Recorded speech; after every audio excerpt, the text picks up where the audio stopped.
We're recording. Hello, and welcome to Tales of Athanasia, where a bunch of us friends get together and play D&D. Tonight, we will be picking up where we last left off in the Marshes of Madness, which are less mad now because the visitor, a special kind of stranger that was exiled to Athanasia, has been defeated by our adventurous Rockettes. And your stone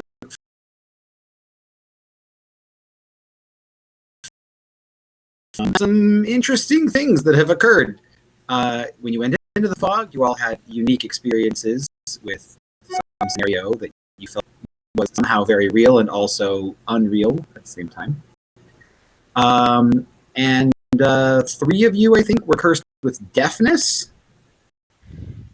And I can't remember. I think all of you who were cursed with deafness, I think you also took that Bane curse, the one that gives you a minus D4 on everything. That was the first level. Correct. According to my notes. And then Bran also ended up having... So this was interesting. I thought back, and I didn't plan this, but I'm going to take credit for it because, of course, I planned it.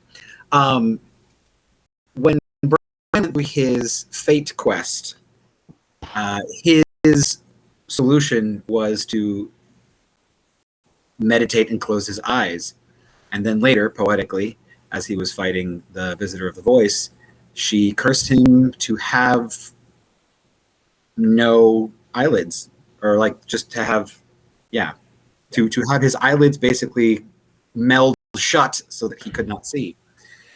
So that was a kind of an interesting thing that developed. So he's now blind, effectively, which, again, appropriate for a mole person, but also inconvenient for a spellcaster. As you all sort of recovered, looked around, and realized what was going on, you noticed that the sounds of the swamp had died away. There were no more insects buzzing, no more frogs croaking, no more evidence of life nearby. And in that silence and darkness, it being the middle of the night at this point, or the dead of night, I think, as I described it, you saw off in the distance to the northeast the oncoming shapes of black against a slightly lighter black sky, blotting out the light of the moon, the light of the stars, and oncoming, as an army does, the Shadow Horde. The estimate I gave you was 1,000 feet. That is, of course, still an estimate, but they are advancing, and you still have not found Yara. How would you like to proceed? Sorry, Yara. Bye! Bye.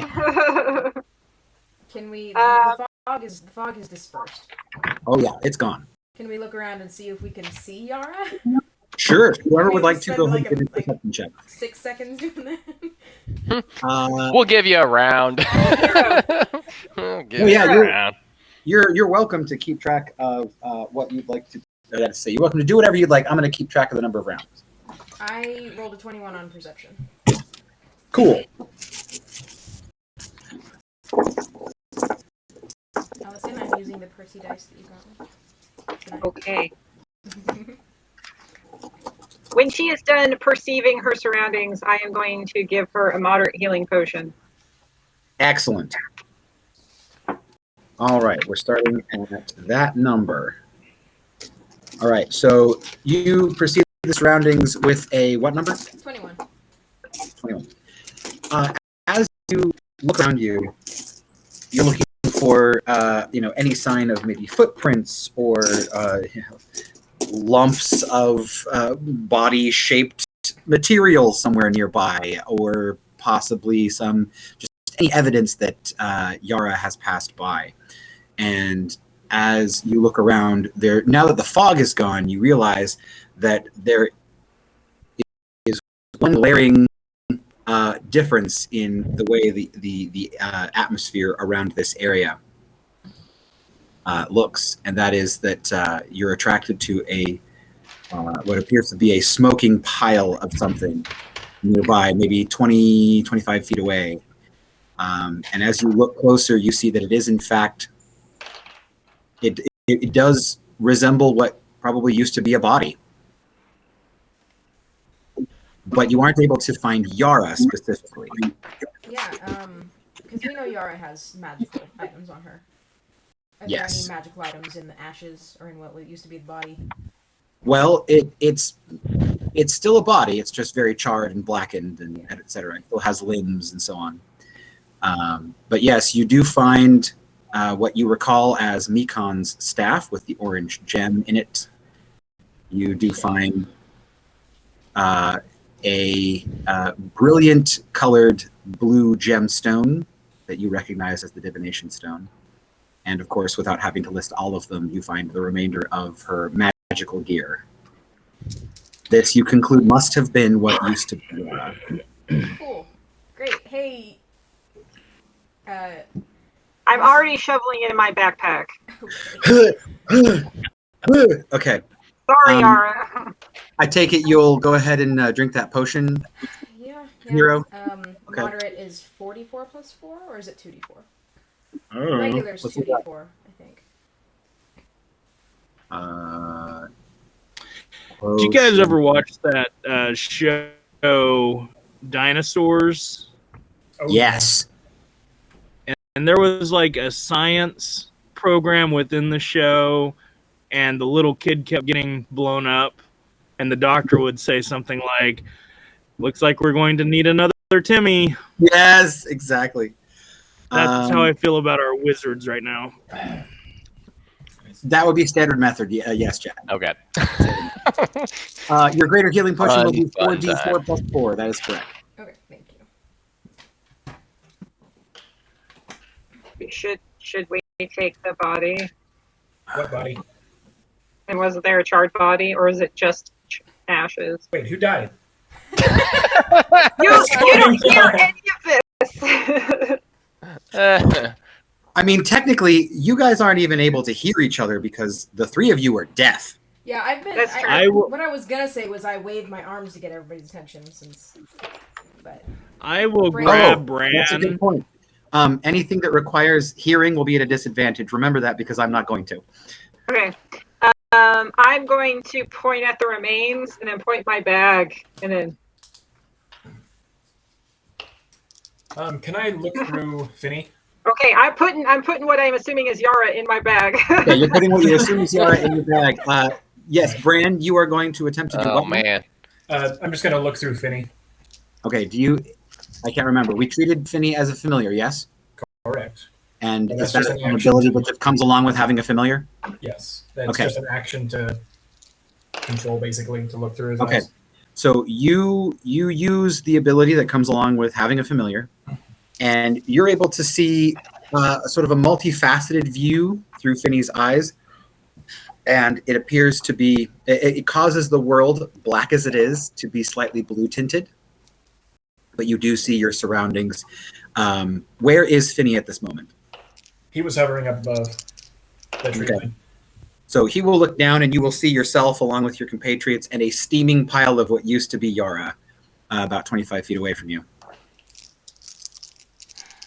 All right. I'm also marking down another couple of rounds, as this is probably taking a little longer than 6 seconds. Once I get what I think is Yara in my bag, I'm going to be like, yeah. Okay. and then I'm going to get him potion and book it. Okay. Everyone else seems to be like, going to book it as well. So let me ask you a question, Allison. What is Ronnie's strength score? 0. Not her bonus, not her bonus, her strength 10. score.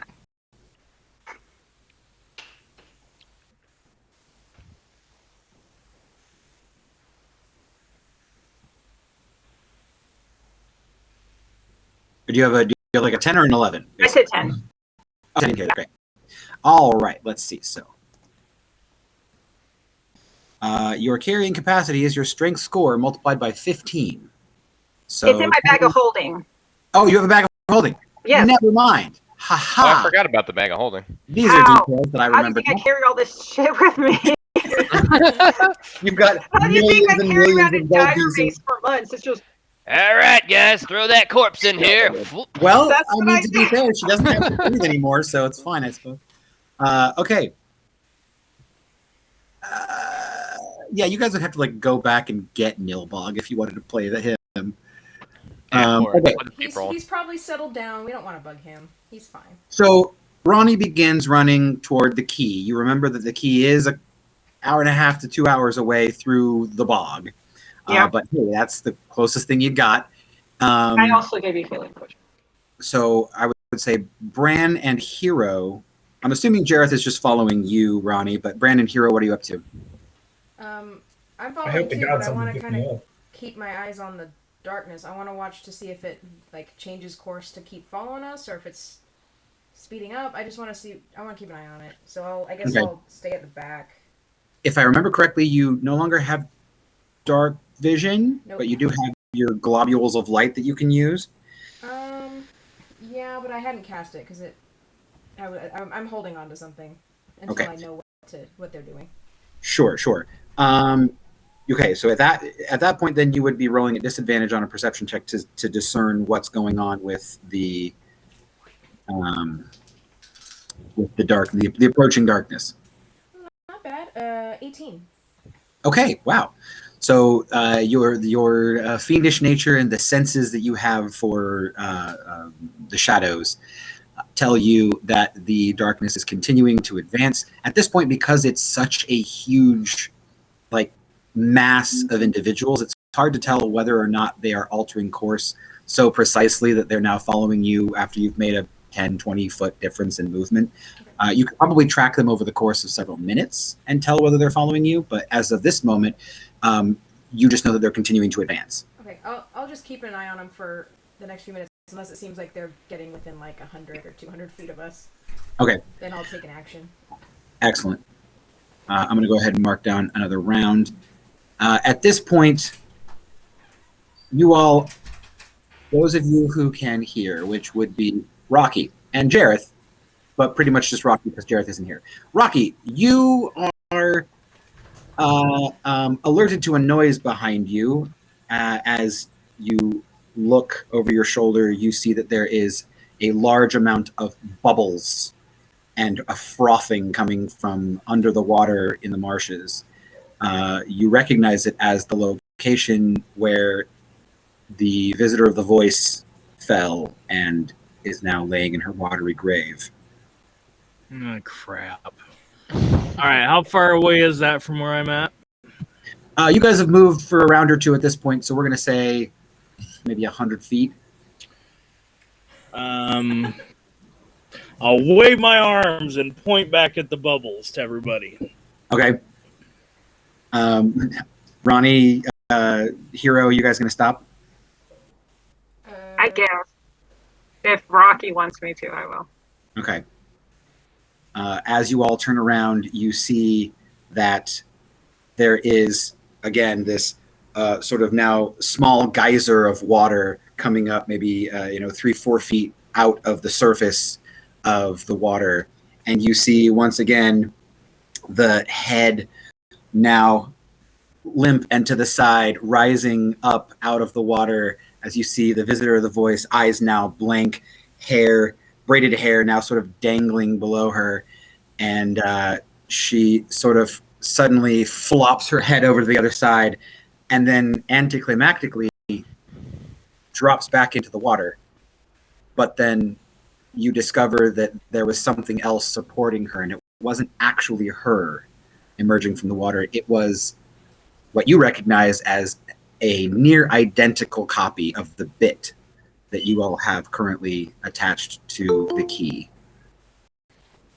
And so as you see this two-person small vessel version of the key rising up out of the marshes, it then turns in your direction, and you see the energy beam at the tip begin to glow a green color.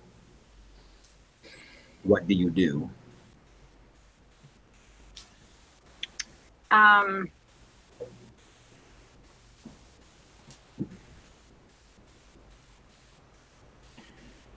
it's pointing at us and it's like glowing? Yes. Yes. Okay.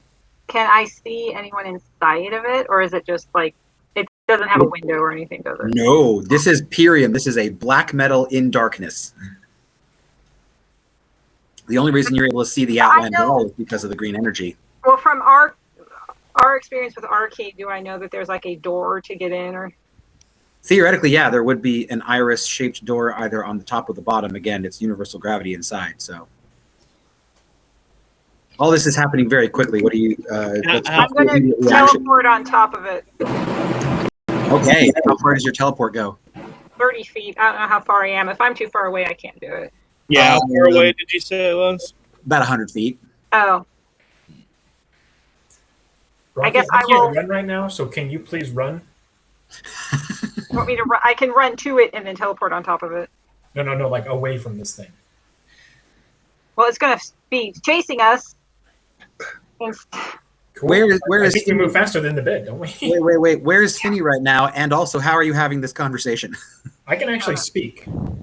Sure, you can speak, but you can't hear her. I can't hear you either, to be fair. I Correct. can tell by the way you're looking at me what you want to do. Familiar's eyes and hear what it hears. So Great. I can hear and see what my familiar does, and I can speak my own words. Okay, great. So you're having Finny fly down and hover somewhere nearby, then I take it. I can't hear you, Bran. I can't. Sorry. I see you're doing this. I can't hear you. So you all just waving at each other, going like, yeah. Things. I mean, that's fine. I just want Rocky to get the hell out of there with It's like that movie, See No Evil, Hear No Evil, with the... Oh, with Gene Wilder? Yeah.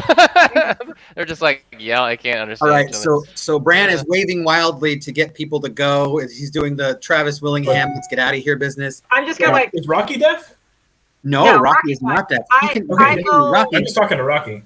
You are surrounded by, Jareth obviously can hear and speak just fine, but the rest of your party members are all wildly waving their hands at you. Go ahead and make an insight check to see if you can tell what Ronnie's trying to say. I don't even know what I'm trying to say anymore. Yeah. I originally wanted to run, but Rocky made me stop. Who are you saying to make a check? Rocky. Okay. A insight? Yeah. 18. Okay, you get the impression that everybody's very confused about what's going on right now. You've heard Bran say, let's run. Jareth, what would you like to do? Aren't we all telepathically linked? You have to whisper. So I don't know if that means we actually have to listen to... Rocky doesn't. Use our ears. That, yes. Okay. Yes, all right, so Rocky will broadcast to everyone. I'm going to go beat up the key. And I'll start running at it. Which way? In relation to which way we're running, where's this bit? Behind you. Okay, I'm gonna point in the direction we're running. Say, I guess further. Rocky can translate for me. Yeah. Keep running. I'm gonna throw up a barrier. Okay. Okay, I will communicate that. What is my range on my telepathy? 60 feet. So, yeah, it's not going to last for long. Okay. So I hear you guys saying that Jareth is going to stand and throw up a barrier. I hear Rocky saying he's going to charge at the thing. What are the rest of you going to do based on what Rocky has relayed that Jareth has said? My ride just left, so I'm going to sit down. Okay. I have no other options. So you're sitting in place. I'll stay behind. Well, I did say I was going to pick you up if you were going to allow me to. So if you want... So I'm going to ride on you while you charge at this thing? Blast you. Unless you jump off. All right, I guess I'm going for a ride. Okay, here we go. You charge. Go ahead and roll initiative. Great. Yeah, Rocky's going after it. I'm going to go after it too. I'm staying behind the barrier with Jareth, and okay. I guess just Jareth. Because I want to keep an eye on the darkness. Attacking the dark. All right. Anybody 25 20? All right. 50 to 20. All 16. right. Ronnie has a I 16. got a 21. Oh, okay. Brand has a 21. No idea what I'm going to do. Ronnie and Jareth are on a 16. Lower. What'd you get, Rocky? I got a 5. 5. Great.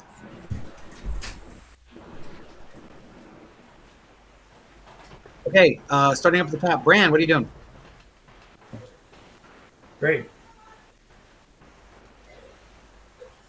Yeah, at least I can see this thing going down. I'm going to go back to the air elemental. Okay, so you're going to use your wild shape. Well, not wild shape, it's the stone, but yeah. Okay, so the alteration stone will allow you to become an air elemental. Perfect. All right, so you become an air elemental. Ronnie and Jareth, your turn. I'm going to run. I think I probably have my full movement, and then my next turn, I'm going to try to teleport on top of the thing. Okay. You run, we're going to call it 60 feet. Yeah. Nope, half speed because it's difficult terrain, so 30 feet. Got it. And that was your full turn. Jareth, you're doing a thing?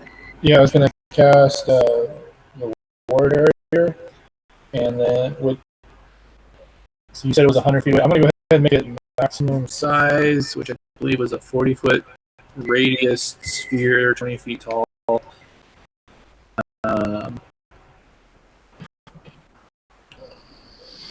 AC is my sphere DC, so it's AC is 16 to hit. And All right, keep your brain wrapped around those. Yeah, okay, it's got 16 4 plus spell, so it's got 19 hit points. Let me write all that down. So you said barrier 8, AC 16? Yeah, AC is 16 to hit the barrier. If 18. anybody, yeah. And it has 19 hit points. 19 hit points. Any other details? Yeah, it's a mostly transparent wall, stopping attacks, movement, breath, weapons, and any spells or sphere effects that must travel to a destination. Okay. So I'm going to say it stops physical and magical travel. Great. Yep. All right. And you have that in a 20-foot sphere, you said? 40-foot radius, 20-foot height. 40-foot radius, 20-foot height, and centering it where? On me. On you. All right. It has to be on me. So, okay, so sounds like Ronnie's going to be outside the barrier, and that leaves Dave inside the barrier. Rocky, no, not Rocky. The bit. For in my turn, I was going to drink the potion that Ronnie gave me. Perfect. Was a cure moderate? What is that? Like, is that 64s or something? 41 plus 4 for greater. Yeah, it's a greater 44 point. Okay. All right. So you do that at the end of your turn. Comes down to the bit. You see the small aircraft, speed toward you at its maximum rate. It flies about 30 feet. So at this point, Ronnie, you moved 30. It's moved, I think, 30. That puts you guys about 40 feet away from each other. And then Ronnie can't hear. Rocky and Jareth can, and you're both inside of the barrier. Great. So Rocky and Jareth, you hear through the transparent barrier the muted sounds of an iris opening on the top of the of the craft, and you see emerging from the top of the craft. Ronnie, you'll see very clearly because you're only 40 feet away. You see a woman, tall, wearing white robes, silver hair pouring down her back, held up in a top knot. and she emerges with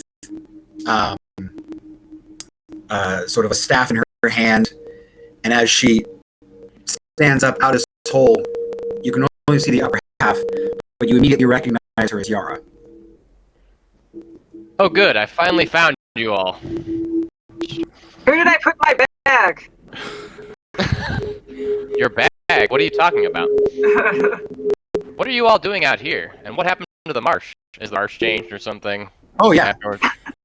Yeah, before you saw the marsh being very thoroughly filled with fog. You couldn't really see what was going on, but when you crash landed, you couldn't really tell what was going on, and since your systems were so fried, there was no way for you to tell what was going on. So you've just been kind of locked inside of this underwater coffin for day, 2. You're not really able to tell exactly how long, but it's been really boring. Oh, I've been like stuck under the. Yeah. Okay. Yeah. It's actually a good thing that they came along and destroyed the visitor of the place, because otherwise you never would have gotten out. But then again, you don't know that. Yeah. Oh, it's Yara, and I'll turn back around.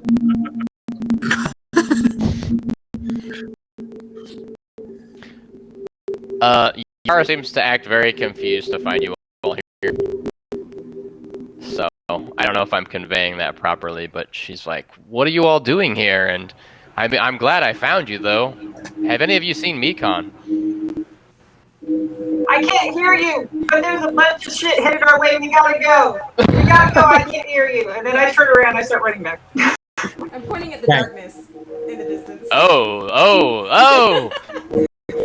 All right. Along that time, you guys actually start to hear something quite ominous in the distance. You hear the following. That pipe music that I'm hearing from somebody? Nope. Wow. That's not... Scared is super bad, you guys. Yeah, I'm hearing pipe music too. Is that your thing, Jay? No, it's not mine.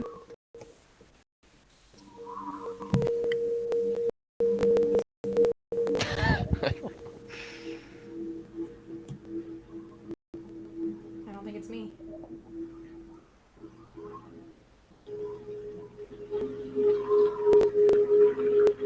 It's either Dave or Chad. It's like spook.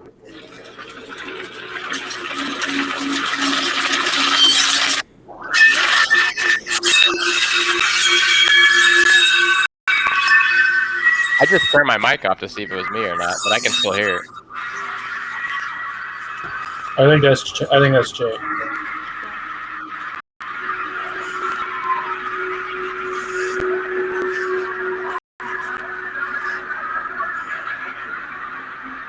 So if you all couldn't hear that, the thing I intended for you to hear was an oncoming of many hooves, the unsheathing of swords, the screaming of demons.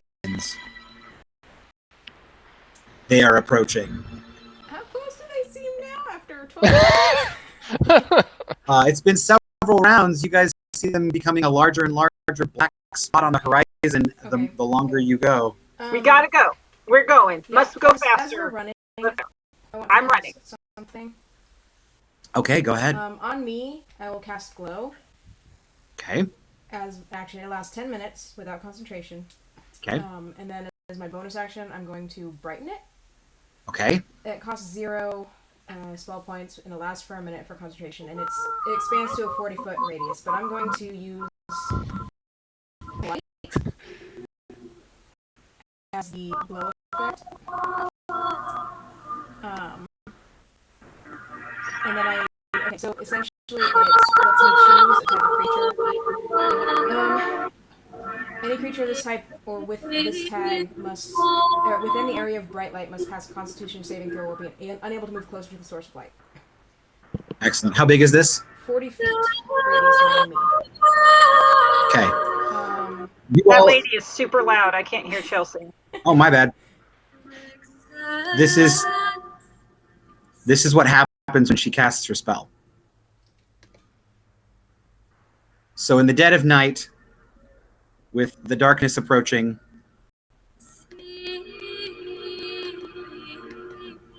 a glow of near daylight begins to shine from Hero herself. And you see this several pulses of white light that begin to radiate from her out to 40 feet.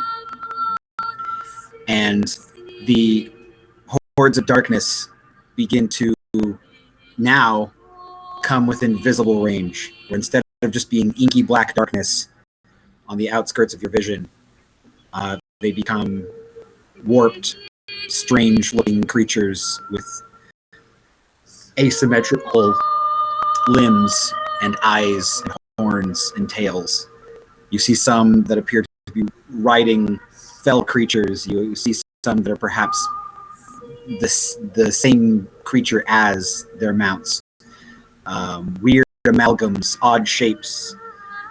And as they flood in around you and you gather close to Hero, this blinding, radiating daylight holds all of them at bay. Where Jareth and his protective barrier, within seconds, the number of attacks that hit this thing cause it to flicker out within moments. But this barrier of light keeps everything at a safe distance.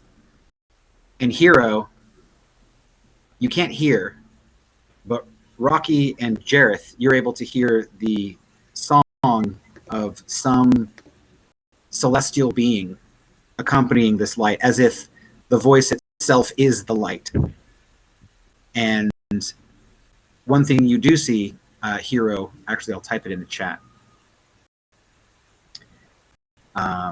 Nobody else sees it though, which is why I'm not going to post it to everybody. But you all are now surrounded literally on all sides by the horde of shadow creatures. You see one in particular that appears to be hovering, riding a fell beast in the air, as it's sort of hovering in place. And you see this creature with spines of darkness raising up off of its head like a crown. You see an enormous maul in its hand, the spiked head being 3 times the size of its own torso. Something completely ridiculous and physically impossible, but for a shadow creature such as this, it's not only possible, but in fact frighteningly real.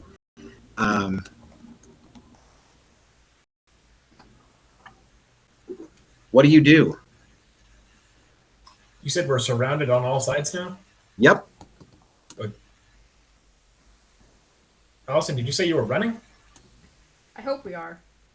Well, if the light is surrounding us now, then I probably stopped. I was going to say we can't run. What are we doing? Are we just slowly walking with Hero? We better freaking run, because I will say aloud, I can only do this for about, how many spell points do I have? 26 minutes. 27 minutes. All right. I think we should all run with Hero. I'm speaking louder because I can't hear myself. I'm casting haste on Rocky. Wait, does that still double move speed? I don't think it does. 5e1 does. Yeah, we're not playing 5e. Kind of are. Yeah, kind of. Spheres of Power probably works different. Yeah. Yeah. Exactly. So you guys continue running. No, it's still doubled. You are still moving through marshlands, so it's all difficult terrain, but you're welcome to move at double speed, obviously, so that'll net you essentially a good 30 feet per round. The bit is still operational, right? So I can fly it, but I Correct. can't put everybody in this, unfortunately. Correct. That being said, you are also still outside of this circle of light as you fly it into it. Oh, well, I'm flying into it. Okay. So I'd like you to go ahead and give me, we'll call this a dexterity saving throw on the part of the bit. If you push us with the little ship. I'm gonna try not to, but it's gonna use the bits. Yeah. The bit stats are -1 on dexterity. Yeah, I see that. So that'll be a 7. Okay. If there's no proficiency bonus, I get to add to that. So what ends up happening as you careen through the both flying and Sorry. standing, the flying and standing shadow creatures essentially get a bunch of attacks of opportunity on you as you fly past. There's that. Where's scything blades when you need it? Right. On the main ship. Okay. You take for clarity's sake, I'm going to go ahead and just say it out loud. This craft is not called the bit; it's called the Fang. Oh, that's right. The Fang takes 18 points of slashing and piercing damage as the shadow hordes with their various weapons just come at you from all sides. You see the mace of this huge spectral flying rider actually comes down on top, and there's an audible boom reverberating through the inside of the Fang. And you are able to get inside. It takes a little bit of fancy flying in order for you to actually fly at the same rate that Hero is moving. But so far, so good. You're able to do it. Well, it's either that or be surrounded by the minions, so... Can I look at Ronnie, gesture at the bit that Yara just flew over to us, and then like gesture again in the direction we're running, like I want to indicate. Can you call them to bring the key closer to us, like meet us halfway, like that? You're gonna tell her go. Or I just want to indicate the key and hope she understands that I'm like. I can convey messages. I will say, in Hero's mind. So, Hero has communicated this, or that is to say, has been waving her hands. But now that she hears Rocky's voice in her head, what does Hero do? Is Rocky essentially saying, how may I connect your call? Exactly. That's exactly what he's doing. Yes. He's our secretary. Remember, he's got that sand-sized grain of Mind Stone inside of him, so he's doing the exact same thing that Artax could do, but at a much smaller scale. So I can communicate that way with words in my head. Yes. Okay. Yes. See if Ronnie can get them to bring the key to us, meet us halfway. Ronnie, can they bring the ship to us? Okay.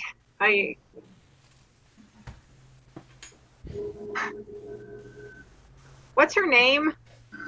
Her name is Astra. Astra.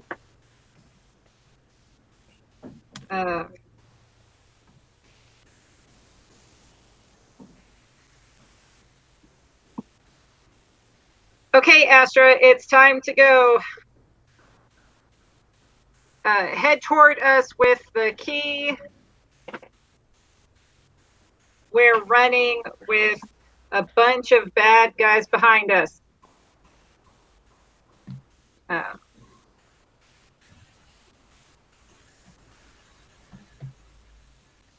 we're the bright light.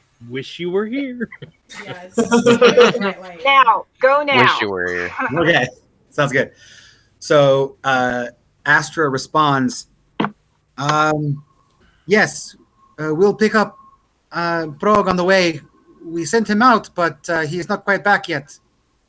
See you soon, I hope. Did I hear that? Yeah. Okay.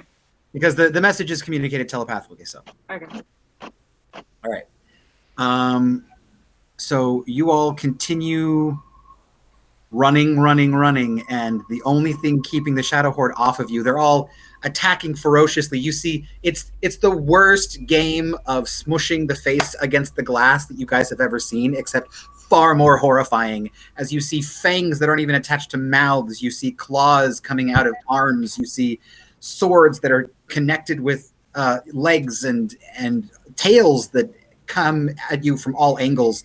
The enormous, the entire time, the enormous, huge spiked mace that is being flung from the Night Vale Spectre is just continuously and methodically hammering against the outer wall of this light.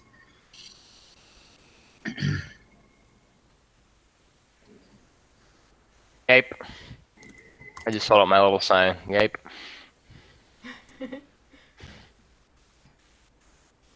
Every minute that passes, I have to redo the glow effect with a spell point. So, if that's important, I don't have unlimited numbers of those. Okay, how many spell points have you used so far? I think I've only used one. I don't see that I used any in last session.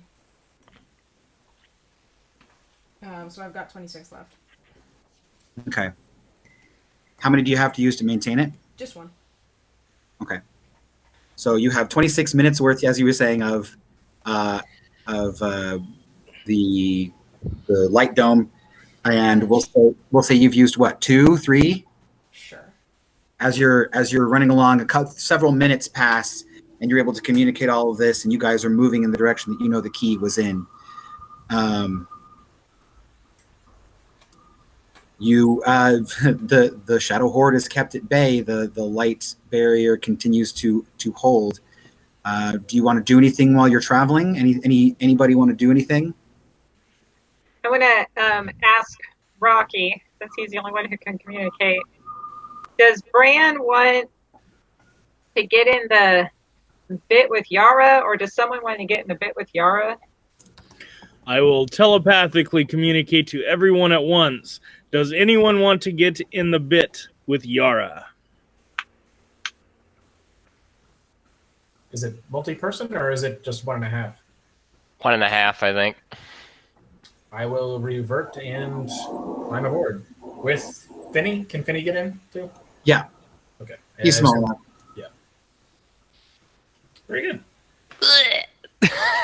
So we have Yara and Bran and Finny inside the Fang, and I believe that's all that will fit. Everybody else is still below, I believe. Yes? All right.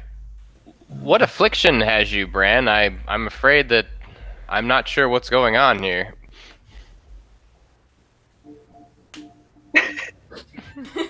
He can't talk or do anything, can he? Not really. Okay. I mean, Finny is able to hear and see. Bran is able to say his own words. Well, that's only if I'm actually like telepathically conveying with him, which I guess I probably wouldn't be at this moment. I have to like be out of my body. Right. Yeah. Okay. So I mean, you're welcome to be like after you've gotten inside the Fang, you could probably disengage your senses long enough to get in, and then once you're in, you're able to like sort of re-engage Finny's senses and kind of have a conversation with Yara if you'd like to. Okay. Yeah, I have no idea. My eyelids are sealed shut, and I am for some reason deaf. I will check it out as soon as we get out of here. Can I attempt to use a restore on him? See if that does anything? You are welcome to do so, yes. I will try to do a restore on his sight. Okay. The way restore works, that's from the life sphere, I think? Yeah. Okay. I guess since we're not running or anything, we can just go ahead and do that while we're here. I mean, yeah, you guys are kind of like, you're biding your time, obviously. Yara, you're going to need to continue to fly. You're going to need to operate the thing in order to continue moving. So if you can do that, I can just heal myself. As long as it requires less than an action, because the action would be to move. So the restore says 1 action, and it doesn't look like there's a way to make it a bonus. Bran, you were saying you could maybe try that? I mean, I can just do it myself. I just didn't know that I had free time. Okay, you do actually have free time, unless of course you'd like to fly the Fang. Not in this current condition. Okay. Crash. Yeah, if you'll give me the minute, I'll actually try to restore my deaf end because the blind I know is not going to work. We've already Okay. figured that out. Okay. My eyelids are literally sealed shut. It's not a condition. Yeah, it's not a condition so much, like it's not affliction so much as it is a physical barrier to sight. I'll use laser ray. Like blow out the back of his head. Whoop! Too much. Too much there. All right. Ooh. Okay. So, Bran, I will say this. No, you haven't done all the. Okay. So, yes, you use it. The last sentence in the restore ability says this cannot be used to remove curses or instantaneous effects, and you discover that because your deafness does not go away, you conclude that this must be either an instantaneous effect or a curse. Well, it's worth a try. And we're gonna die now. We have 25 minutes left. We're fine. 25 all minutes. Yeah, you've got yeah.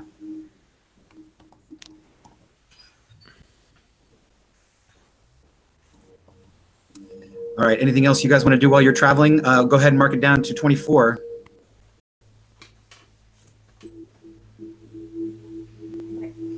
I mean, not really. I'm still confused with what's going on, but like half the party appears to be Right. incapacitated in some manner. So, So is Yara close enough in the bit that I can communicate with her as well? We're right next to you. Okay. we're just like jetsoning right next to you. Yara, I will give you a 30-second rundown of what we had just gone through. Nice. I'm still kind of probably be pretty confused if it's only a 30-second rundown of what's going on, but nonetheless, I seem to have found you, and we've gathered more of the stones. I was able to recover an additional one as well. You were? Which one? I present a green, was it malachite? Malachite. Malachite. A stone. When I came out of the tower, I was trying to discern Mekon's whereabouts, and I ended up going into the time tower to discover what had happened to him. I ended up outside of the time tower and was completely disconnected to where everybody else was at. So I just started doing the next best thing and starting to try to recover some more of the stones on my own. I knew that there was, I detected that there was one in the Renai forest, and I went there and helped resolve a turf war between many of the denizens in the forest. And the spirit of the forest rewarded me by showing me the location of the stone and entrusting me with it. So now the conjuration stone is in our grasp. It's currently operating the fang. It's like Yeah, unfortunately, it is the only stone I have, and it is what is keeping us flying right now, Brand.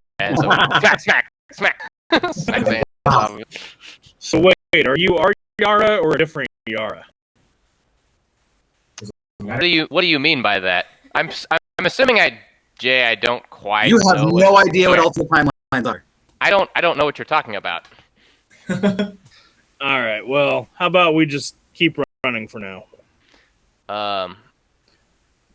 I'm trying to remember. Well, I'll chat you on the side. Run now. Discuss metaphysical conditions later. Must go faster. Okay. At this point, you do detect that there are different sorts of creatures in the swamp than the ones that are following you. Now and then, you realize that there's something long and sinuous sort of slithering around your feet and ankles under the water. You feel the surprised jumps of frogs and other amphibians scuttling away as Hero's light barrier keeps only the shadows and not natural creatures way. You suspect that, given long enough, you will probably need to deal with that problem, although at the moment, nothing has attacked you yet. I'm keeping very close eye on that because my repelling light is concentration, so I don't want to take damage or anything. Very good.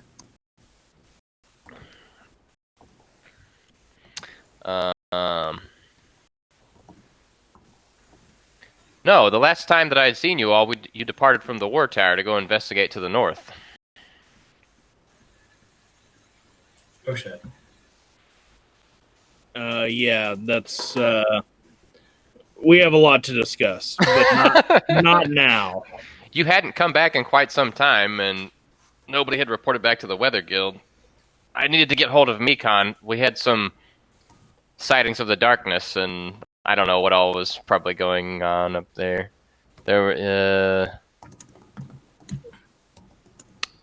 He was needed at the Weather Guild, but unfortunately I was only able to trace you back to the Time Tower.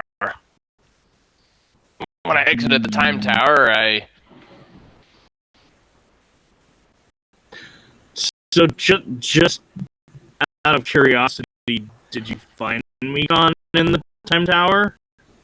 Unfortunately, Yara doesn't have an opportunity to respond. As in that moment, as you all sort of are watching Hero, she continues to look behind herself, kind of over her shoulder to the left, toward the north. And you don't know what she's looking at, but she looks like she's whispering something under her breath. And she waits, watches intently in the direction she was watching before, continues to whisper something under her breath. And after a moment, she has this look on her face that appears like it's like if it were possible, all the blood will have drained from her face. She appears to be a very pale, rusty brown at this point. And you watch as what had burned her before when she caught the light stone now climbs up the remainder of her arm and onto her torso, up one half of her face and down to her waist, as a bright white light courses over another huge portion of her body. And Hero, you take 1/5 of your hit points in radiant damage. You'll be fine. Keep it up. Hang on, let me do some. 1/5, so calculator. Yes. Oh, and then was I still either last session or the session before I had a negative to my max? Is that still there? It was like fire damage. You are correct, and this will actually add to that. Okay, so your max it's permanent max damage at least. Your maximum is now reduced by this amount. Okay. So you both take damage and your max is reduced, which means that if this drops you below 0, theoretically. No, it doesn't. Okay. What are you left with? Hold on. 18. Whew. Okay. However, when this occurs, you gain the intuitive notion that the light is in response to your sacrifice, sustaining you by replenishing all of your spent spell points. That's cool. How many? Well, so I'm pretty much maxed out again. Yeah. How many? What's your maximum? 27. Okay, so you will have gained, by this point, probably about another 5 spell points. Okay. So you get replenished back to full. All right. You also, you wouldn't be able, there's nothing physical for you to know that this is happening, but mechanically, you gain a +1 bonus to your proficiency with the light sphere as if you had rested. Cool. Using that boon that I gave you. Right. Awesome. Okay. You continue.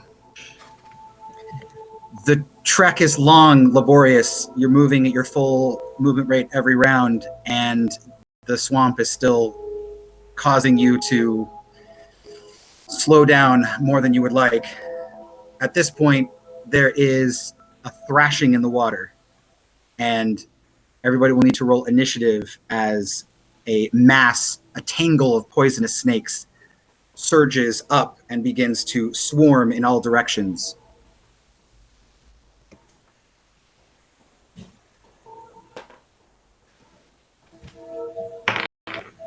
That one.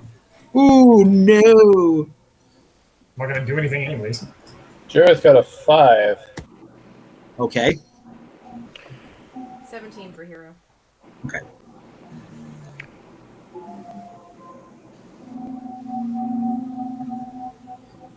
All right. There's that. So, 25 to 20. Ronnie's like, wait, what? What? What's happening?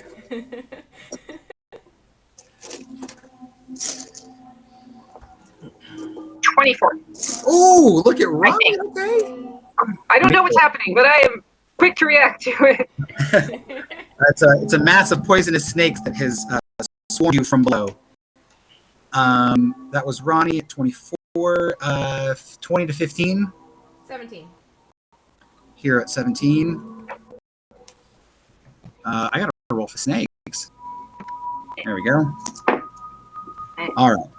So just like all over the ground, or are they in a hole? There. So all of you guys are still sort of sludging through the marshes, right? You're still ankle to knee deep in water. The barrier of light that Hero is extending on all sides will keep out the shadow horde, but it will not keep out everything. So you just happen to have stumbled. Now, of course, since you're effectively blind to what's going on around you because you're surrounded by shadows, you just stumbled into a nest of poisonous snakes is all. And so it's coming up from below and attacking you. Coming down to 15 to 10. Okay. 10 to 5. Oh, do I need to roll initiative? Yeah. 5. Okay. Jared. I had to go pee, man. That's gonna be.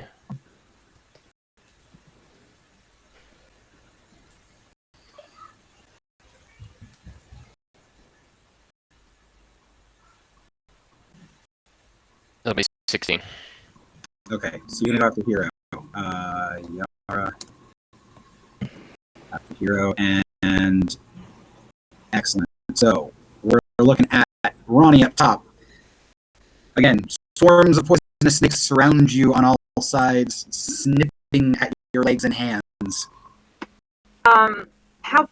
Remind me how big our barrier is. Like 40 It's feet. 40-foot radius or diameter? Radius around me. So I'm in center and 40 feet out. 80 feet from one end to the other. okay, all these bombs. Oh no!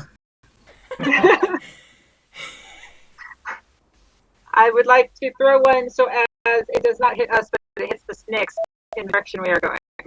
Oh, okay. I don't know what his bombs do. You're gonna throw it ahead of you. It's 3d6 fire damage. Okay. There's also that mystery one that Hero. There is a mystery bomb, yes. I don't know what that one does. I just have throw bomb written down. Okay.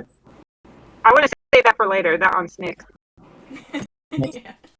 Okay. All right, so Ronnie, you pull in on one of these bombs and chuck it in front of you. I'm not going to bother with an attack roll. Go ahead and roll damage. Yeah.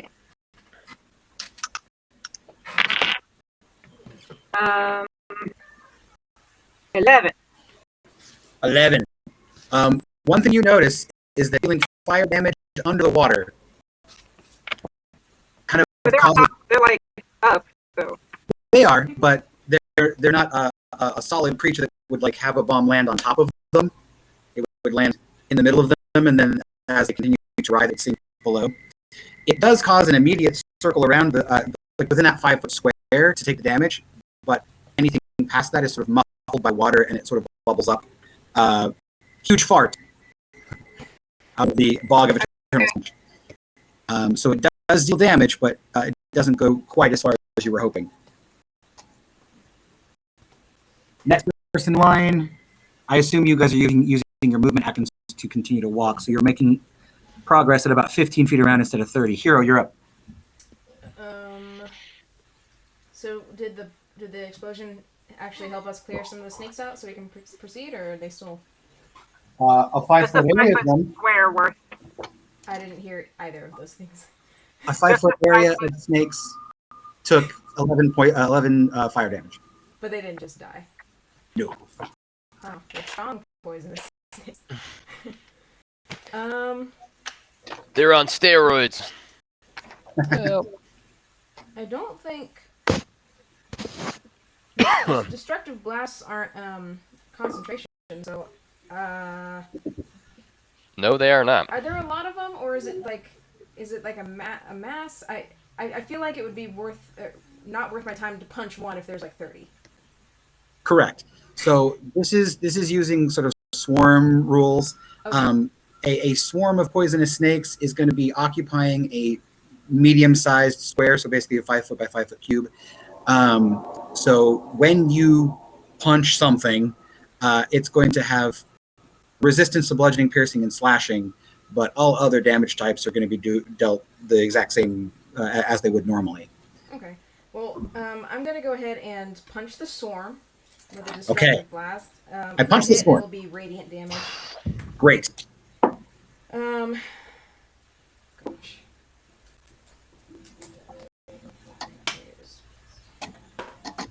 21 to hit.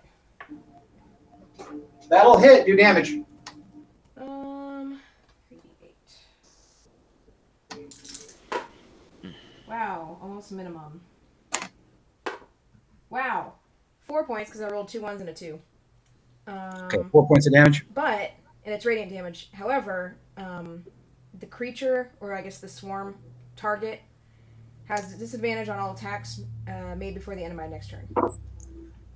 Okay. Nice. Great. So, in addition to a bubbling fart coming up out of the swamp, you also see this blast of radiant light coming from underneath, momentarily illuminating the murky, cloudy, silt-filled water, lighting up several sort of lily pads and other water plants from below.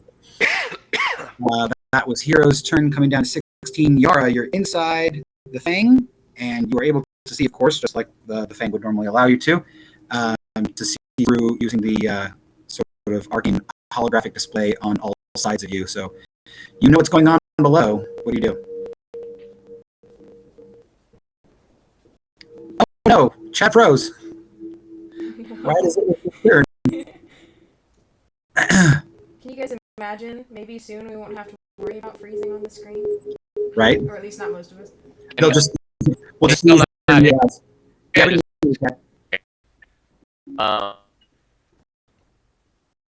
spells out of the Fang's weapon case. So that You're cutting out real bad, Chad.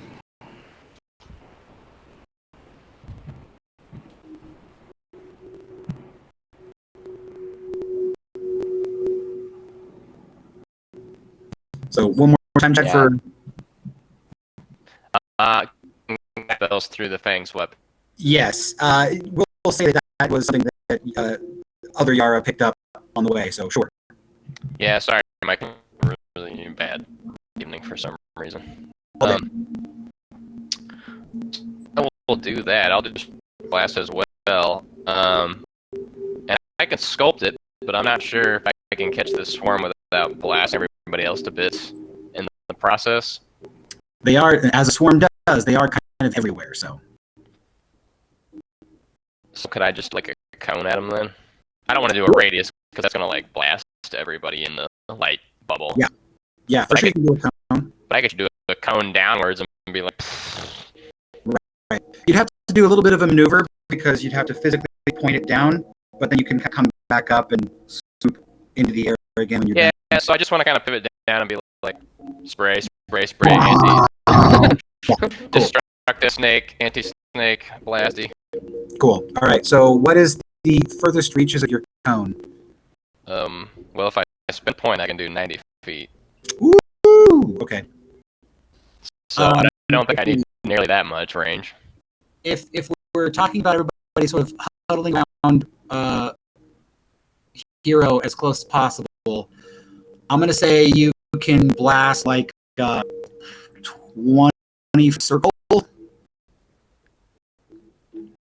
Because that would be well within the 40-foot radius.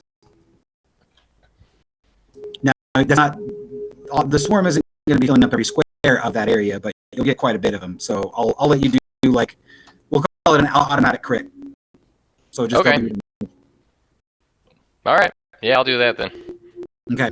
So go ahead and do your damage. I'll double it and then average it, so I'm not here rolling a whole bunch of dice over and over and over. So that'll be 24 points of damage. Okay. And what kind of damage is this? I'll do scorching because I got the weather sphere, so I'm just gonna like scorch them. Okay. So that's like that, sneakies. Fire damage. Yeah. Well, it's different from fire. Scorching is like intense heat. Okay. Because it listed differently at the weather under the weather sphere. Like scorching is a different thing than fire. Really? Yeah. Okay. That's something I have not anticipated. How come Chad gets a special damage type? Right? Because that's all I do is put that stuff. So you're using the destruction sphere, but with weather fire. Which lets you do scorching. Actually, I think it probably has an effect too, but I don't know what it is off the top of my head. I can look real quick. So scorching, destructive blast deals fire damage. Oh, so just as the fire. Then why do they call it? Then that's so strange. Scorching is just the title. Okay. That's the title of the ability. It's a scorching blast. It deals fire damage. Right. Sorry for confusion. All good. We're all figuring this out together. Okay, so you dealt how much damage? 24. All right. That patch of 5 feet that we hit with the bomb incinerates, and then the remaining swarms within that 20-foot area take 24 points of damage. As you see this, you've now blasted a hole. So it's less likely that those who are trekking forward from your party are going to be affected as they move. So that was Yara. We'll say go ahead and do an air vehicles check. Roll dexterity with proficiency. What is with my crap rolls tonight? So that's still... I have proficiency, so it's still, I think, going to be... I use the Fangs dex, right? Or do I use mine? Use the Fangs dex, but your proficiency. 7 plus... So it's 13. Okay. You didn't fail, which means that you did not, like, face plant it into the bog. Just go right back. Like, sorry, guys. Back where I started. Okay. That brings us down to the snecks. All right. I'm going to roll, since I think Hero and Ronnie are out front, and they're the ones who are really probably going to matter at this point. 1, 2 for Hero, 3, 4 for Ronnie. Just as a reminder, if the ones that I hit are still alive, they have disadvantage. You are correct. So 3, 4. Ronnie, you are not going to be attacked this round because in a combination of efforts from yourself and your compatriots, the ones that you would have been attacked by are dead. How much damage did you deal? I forgot. Hero? 4. Okay, yeah, so. That then means that every other person who is currently in the bog will be attacked. So we have 1 for Jareth, 1 for Rocky, 1 for Hero. Yara and Bran are inside the thing. So, nope. What's your AC? No, hang on. Jareth, Rocky, what's your AC? 21. You are totally enveloped in snakes as they crawl up and through the cracks in your gemstone body, and they all at once begin biting with very tiny but very powerful jaws, and you take... we're going to call this 8 points of bludgeoning damage, because I don't think anything else makes sense, as they essentially start chipping away at your body. They start crunching down, and your gemstone exterior begins to crack and and crumble and yeah. Are you susceptible to poison? I don't think you are. I am resistant to poison. Okay, so give me a Constitution saving throw. Yep. Ooh, that is terrible. That's an 11 save. Wow. Yes, it does. Oh, okay. All right. So you successfully avoid taking any poison damage. Brings us down to Jareth. Okay, I am going to pull out my bagpipes and start playing a snake charmer tune. Okay. Nice. And use the pipes of haunting Ooh. to scare the snakes away. Excellent. It's a DC 16 Wisdom save, or be frightened. Everything within, all the snakes within 30 feet of me. He's becoming Saint Patrick. Yay. It's true. It's super appropriate because he also plays the bagpipes. Let's see. Yep, nope, failed. Everything within how far? 30 feet. 30 feet. And is it only opponents? I'm sorry, what? Is it only like creatures that are hostile to you, or is it everybody? It's only creatures that are hostile to me. Perfect. It's frightened for 1 minute. They can recheck at the end of their next turn. Okay. Once they succeed, they're immune for 24 hours. Okay. So Jareth pulls out the pipes of haunting and begins to play a haunting tune. And immediately you see this visceral reaction from the snakes as all those that are enveloping Rocky sort of move and slither away. Oh my gosh, Rocky, I didn't get your initiative. What's your initiative? I rolled a 2 for this one. Okay, so you're one step above Bran. All right, so as Jareth plays the haunting tune, we go to Rocky. It appears that the snakes are fleeing from you and also from Jareth. Are they leaving my... it's my turn. Okay. I'm just going to hit some snakes. Go for it. Full round action with my maul. Man, that dice is gone tonight. So that's a 14. Excellent. A 12. And a natural 20. Woo! Okay. The 14 will hit, and the natural 20 will hit. Go ahead, roll damage because of the natural 23 attacks. Okay. And then the bonus crit effect will be Another 10. 30. this bludgeoning with your maul. Yeah. Okay, they take one level of exhaustion as you wear them down. 40 points of damage. Okay, they're not exhausted anymore because they're going to sleep forever now. Nice. Yeah, you watch as like full on the entire, like in a 5-foot radius around him, Rocky just boosh, boosh, boosh, boosh, the sprays of water going up in all directions, and just like these floating, dead, crushed snake bodies begin to rise up out of the water. Playing in the water. So we're still moving towards the ship. Yeah, I'm assuming that all of your actions are including movement at this point, which means that you're still moving at about 15 feet per round. Okay. All right, so that was Rocky's turn. Bran, you're muted.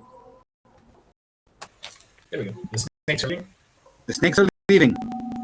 Okay. I don't really see them doing anything else. We're still moving along, right? Yep. Yara did a little bit of a loop-de-loop, but you're okay. Fair enough. I'm pretty much done. I actually wanted to do something, though. I would like to hold my action if Heroes light bulbs ever go out. I would like to do the wildfire. Ooh, okay. So I will assume that you are permanently holding your action in case the wall of light drops. Yeah. Okay, sounds great. That brings us back up to Ronnie. No more snakes? While they're fleeing at this moment, they're physically in the same location because they haven't moved, but it appears that they are afraid of Jareth.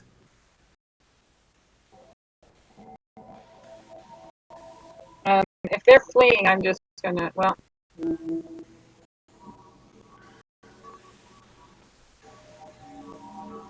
Fuck it. I'm gonna throw an alchemist ice vial at them. Ooh, nice. I don't know what it does. Awesome. You will treat it as an alchemist's fire, but it deals cold damage. I don't know what an alchemist fire does. Okay, let's find out.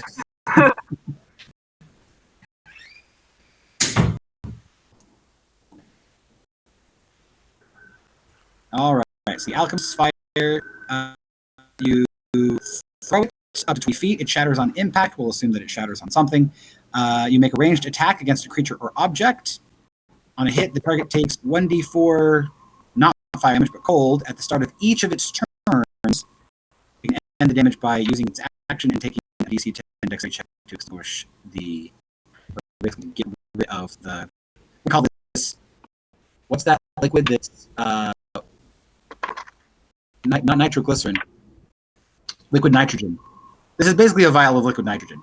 So they're going to have to like deal with that to avoid taking more cold damage. So go ahead and make your ranged attack roll. Just my dexterity bonus, right?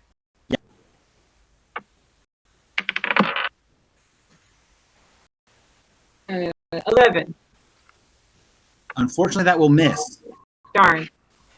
So it boop, into the water. Well, what we'll say is that it didn't strike anything, which is why it didn't do any damage. So it just fell into the water. Okay, I'm not throwing shit. All right, that was Ronnie Hero. The snakes are still fleeing. They are afraid. Business as usual, but I will think to Rocky. Okay. I'm not doing good. We need to think of something else before this light goes down. Can I receive incoming phone calls, or is it outbound only? You have telepathy, see feet, so technically speaking, you can kind of like read the surface thoughts of creatures around you. Okay. But I would say that that would only apply if you were attempting to focus on them, and because of the circumstances right now, my broad assumption is you're trying to listen to all your companions at the same time. Okay. So right now it's kind of like, but you do hear Hero's voice coming through the rest of it, being like, "Help!" Okay, I'll run over to Hero. Okay. Like I'll verge my running path to intersect with her. Sure. Do you want me to pick you up? Hang on, this would be on your turn that you're doing this. Oh, we're still in turns. Okay. Correct. So Hero makes her call and continues to walk and continues to concentrate on the light barrier.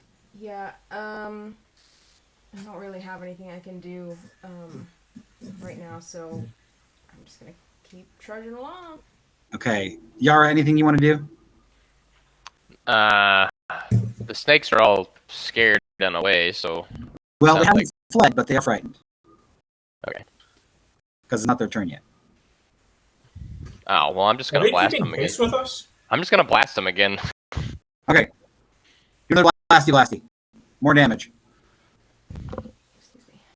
Just another 24, I guess, right? Yeah. So all of the ones that were not dead yet are now dead.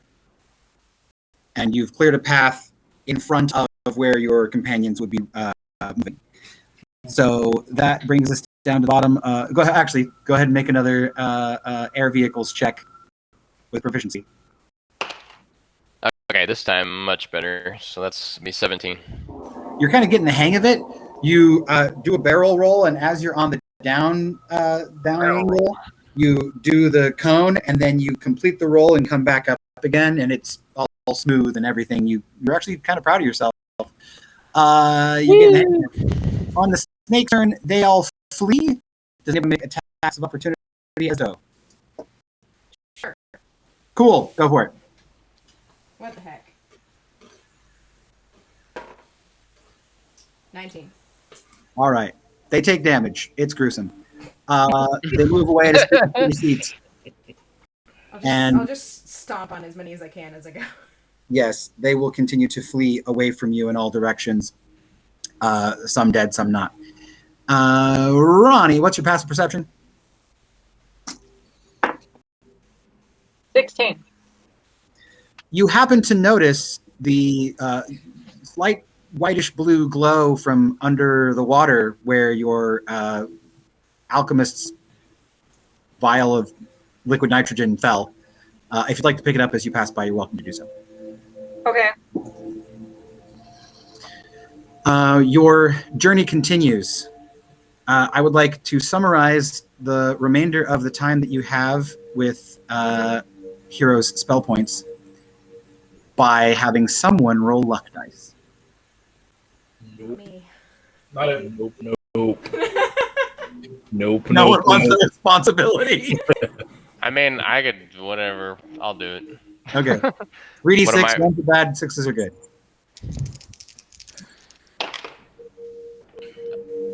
5, 4, 3. So Okay. nothing either way. No special luck.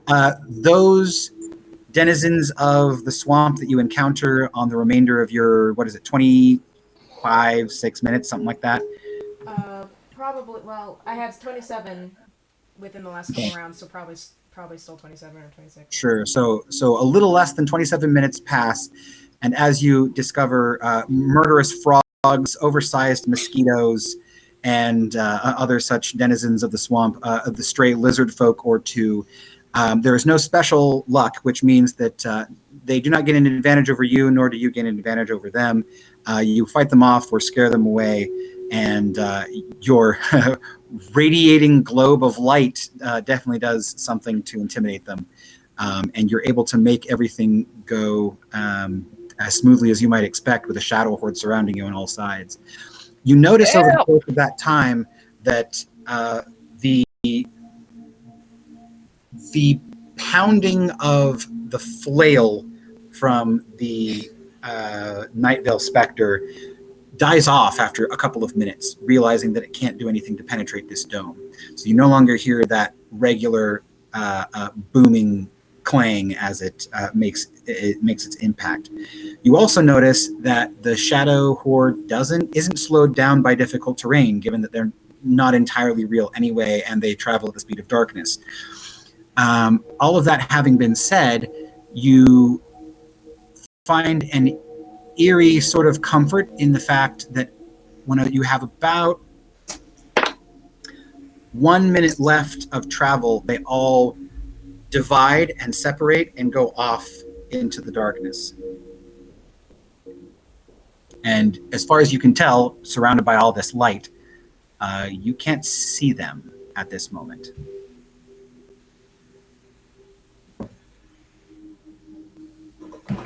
Do we have any indication how close we are to the key? You're welcome to try and contact them. Well, I don't have any way to do that. Hey, Key, where are you? You shout out into the marshes. The darkness does not respond. Rocky, what are you doing? Do you know how far away the key is? We can't hear it.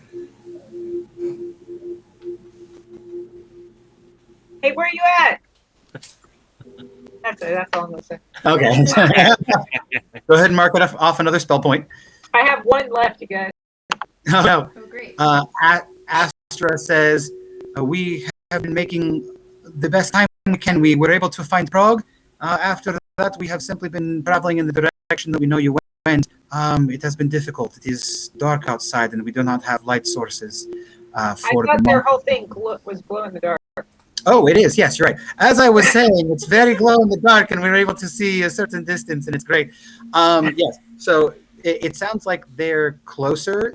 They don't know where you are, so they're unable to identify exactly, how close they are to you guys. But it sounds like they've been traveling toward you this whole time. Okay. You Rocky, also tell know- someone to ship a flare. I will also add one thing that they do mention, Ronnie, is it has been difficult, especially because there is not a large enough place for the key to land. You don't have to land. Oh, I can't tell them. Yeah. So we have been trying to search through the trees. So the thing she's trying to convey is that it's difficult to find you guys because they had to go above the canopy, and so it's hard to kind of see through everything. How tall are the trees? Varying anywhere from 20 to 40 feet. Wouldn't just the fact that it's just daylight, basically? Yes, but you take it that they're not close enough to see that light source. Okay. I will telepathically communicate to all of my party members. Does anyone have a flare? Yeah. Yeah, I do. Do Really? it! Okay, about this time, Hero, your remaining spell point dies. All right. The light begins to flicker and finally goes out. Well, it was a good run.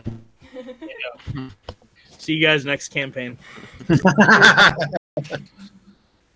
You are in the darkness. You gain about a third of your night vision after 3 seconds. I will do my little glow trick. Okay. But it's just like a torch light amount, so it's not Correct. Yeah, it's not a magical barrier. It's just actual light. just to see. Yeah, I'll. It doesn't take a spell point, so I'll just cast glow Okay. on myself. I guess it's just 5 feet and then 20 feet of dim. Okay.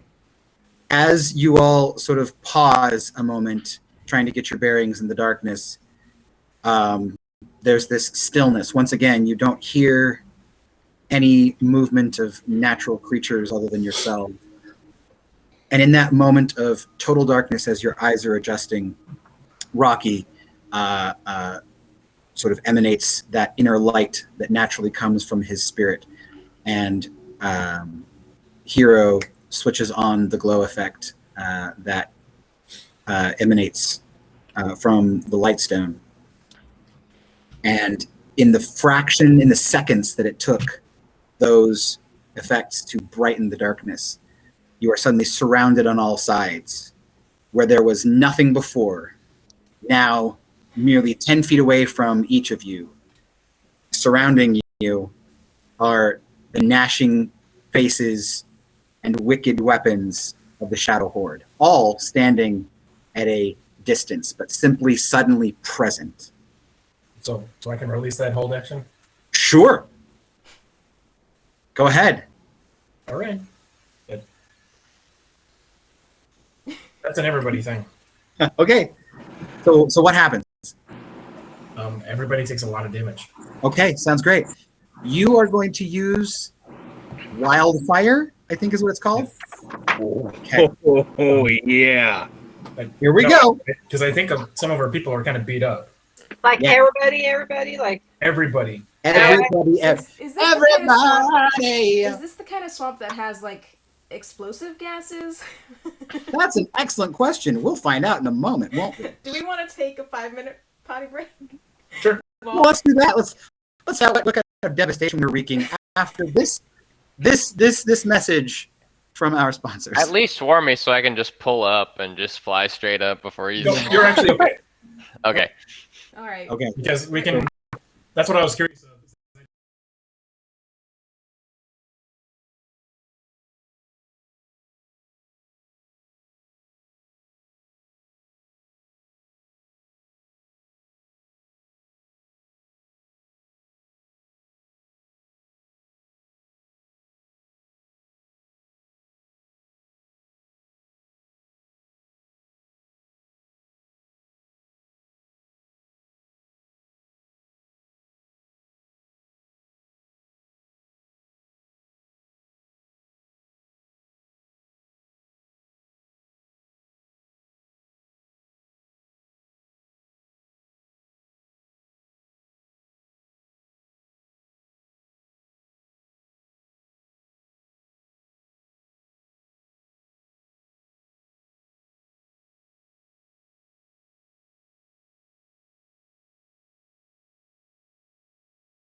during the break, we decided that everybody dies. So we'll just Yay. here right now. All right, so we are back to the fire erupting from the fang. And Bran, how much damage is this wildfire dealing? Well, you go ahead and make the DC 19 deck save. Okay. Save. DC 19 deck save. And a few of us still have Bane, right? We're still Baned. Correct.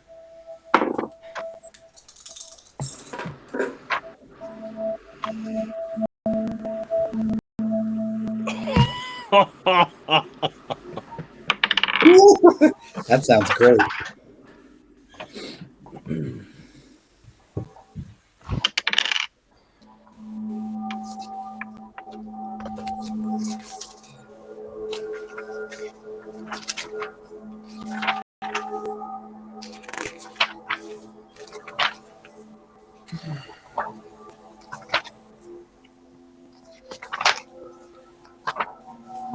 Nope. Dave, I bet you mine's funnier than yours. Maybe. Okay. That don't sound good. Rolling damage of 39. Ooh. Okay, so anybody who succeeded on their save instead takes 19 damage. If you failed your save, you took 39 damage and you were on fire. Okay, so I failed, but I still take 19. Okay. I rolled a 19, but also I'm unconscious. Okay, actually, Hero, there is a thing that's happening. The Night Vale Spectre takes 19 fire damage. Let's see what happens with the 19 fire damage.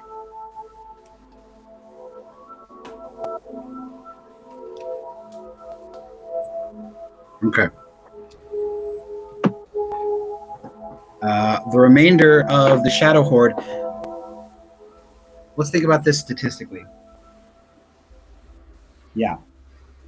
I need to know what a base stat would be.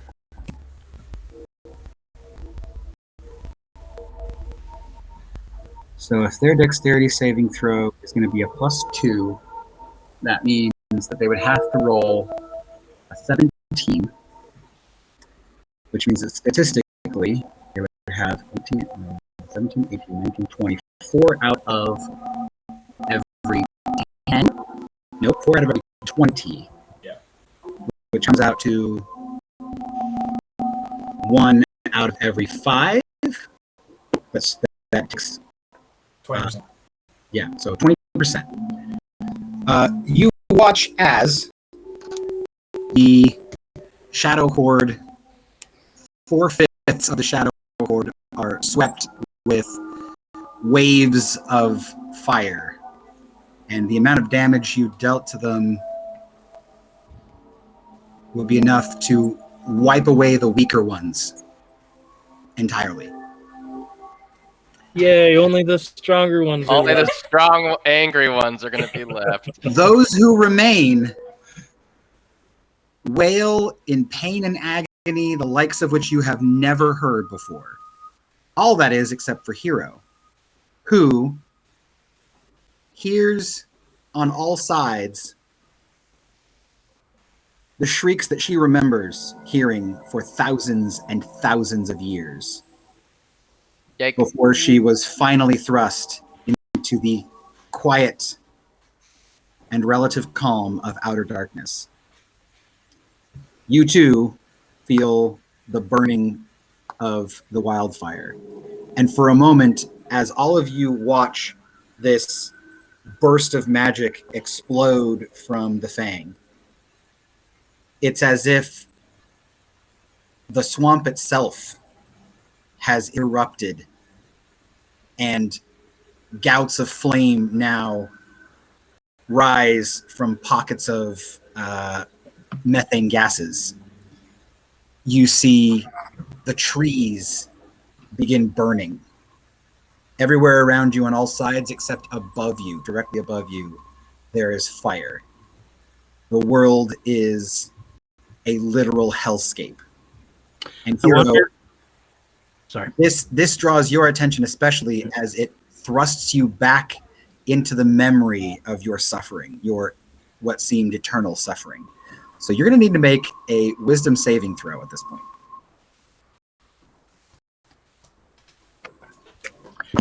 I wonder if they can see us now.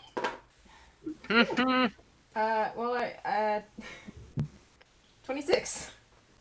Okay. You resist the urge, not the urge, you resist the temptation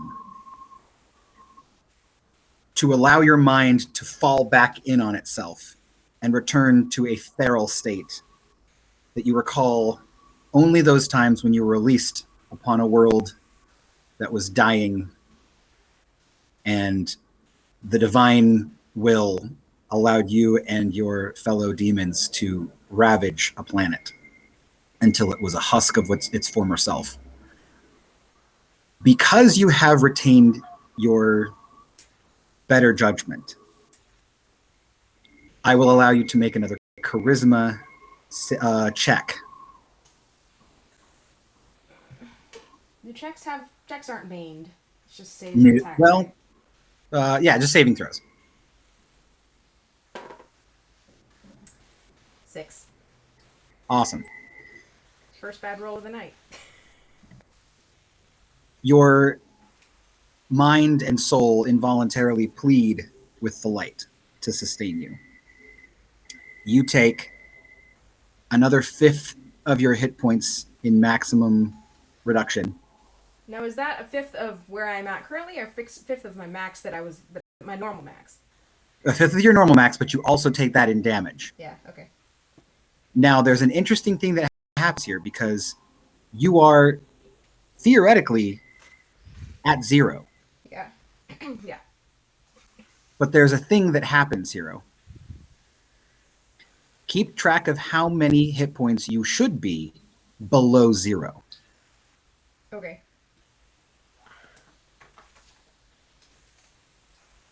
That would be, for right now, 16. Okay. I think. Hang on. 19. Sorry. Go ahead and add up the amount of hit points that you have had your maximum hit points reduced by, and tell me that number.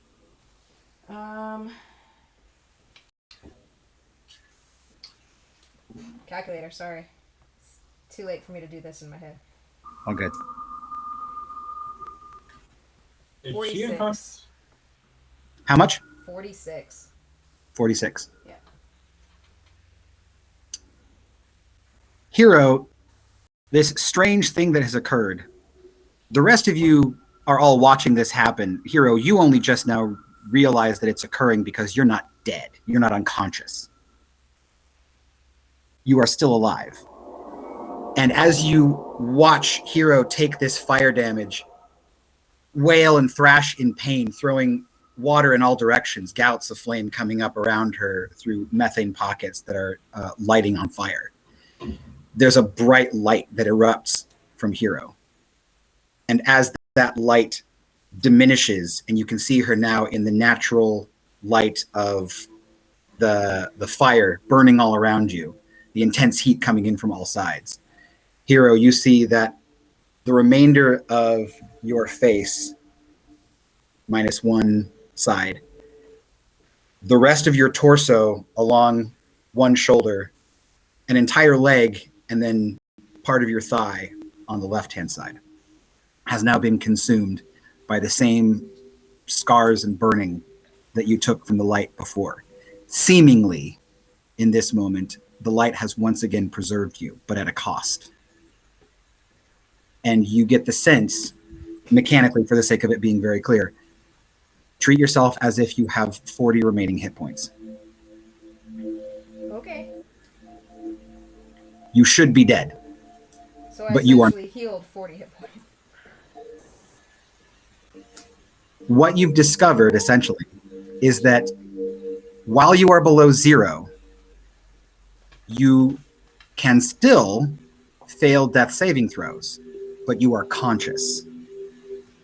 Okay. So, because of that, you will need to make your first death saving throw. And this is baned. Yes. 14. Awesome. You succeed on your first death saving throw. I'll tell you when the next one. As you watch the wildfire spread out and shadows begin writhing in agony and then snuffing out of existence, the sparks of their twisted and immortal, horrid souls begin sort of fueling the fire even more, and then they're gone. You see 20% of the shadow horde remaining and still writhing in agony as they continue to attempt to get the fire off of them. At this point, the wails and the shrieks are possibly more than mortal ears could bear. I'm going to say, just making it simple for myself, I'm going to follow the rules for the alchemist's fire.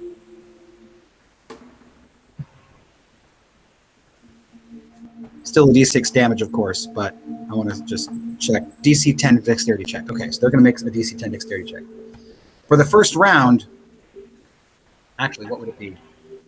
Now, we'll say, so they have a +2, they'd have to get an 8 out of 20.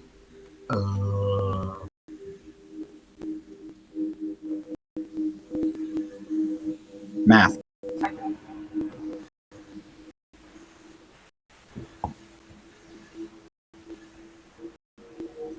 So about... Jay, before you get too far ahead, I got a question for you. Yes, your question, sir. Yeah, what's the rules on instant death in 5e? Oh, no.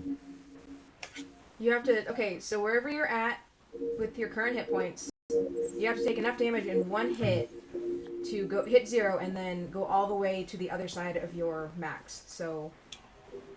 Okay. So I'm not instant dead. I'm at negative 12. Okay. So it says, massive damage can kill you instantly when your damage reduces you to 0 hit points, and there is enough damage remaining. You die if the remaining damage equals or exceeds your hit point maximum. Oh, okay. Yeah, that's what I thought it was. I didn't have my PHP handy. Cool. Okay, so I am at negative 12. So. Okay, so you will also need to make a death saving throw. I'm assuming we're still resolving this first round, but I'm 17 chance. I would like to heal people. Okay, so you save your first death saving throw. Bran, what did you do? With the first round, I mean, there was a shadow horde, bro. No, yeah. With the first round of saves on the side of the shadow horde, you notice that about 60% of them successfully extinguished the fire. The remaining 40% are still burning. I will say anybody who is on fire currently, if you have the sense to just drop into the water, I'll say you automatically extinguish the fire without worry. Those of you who would be unconscious, such as Jareth, would automatically have this happen because you fell unconscious. However, you are underwater. All right. So,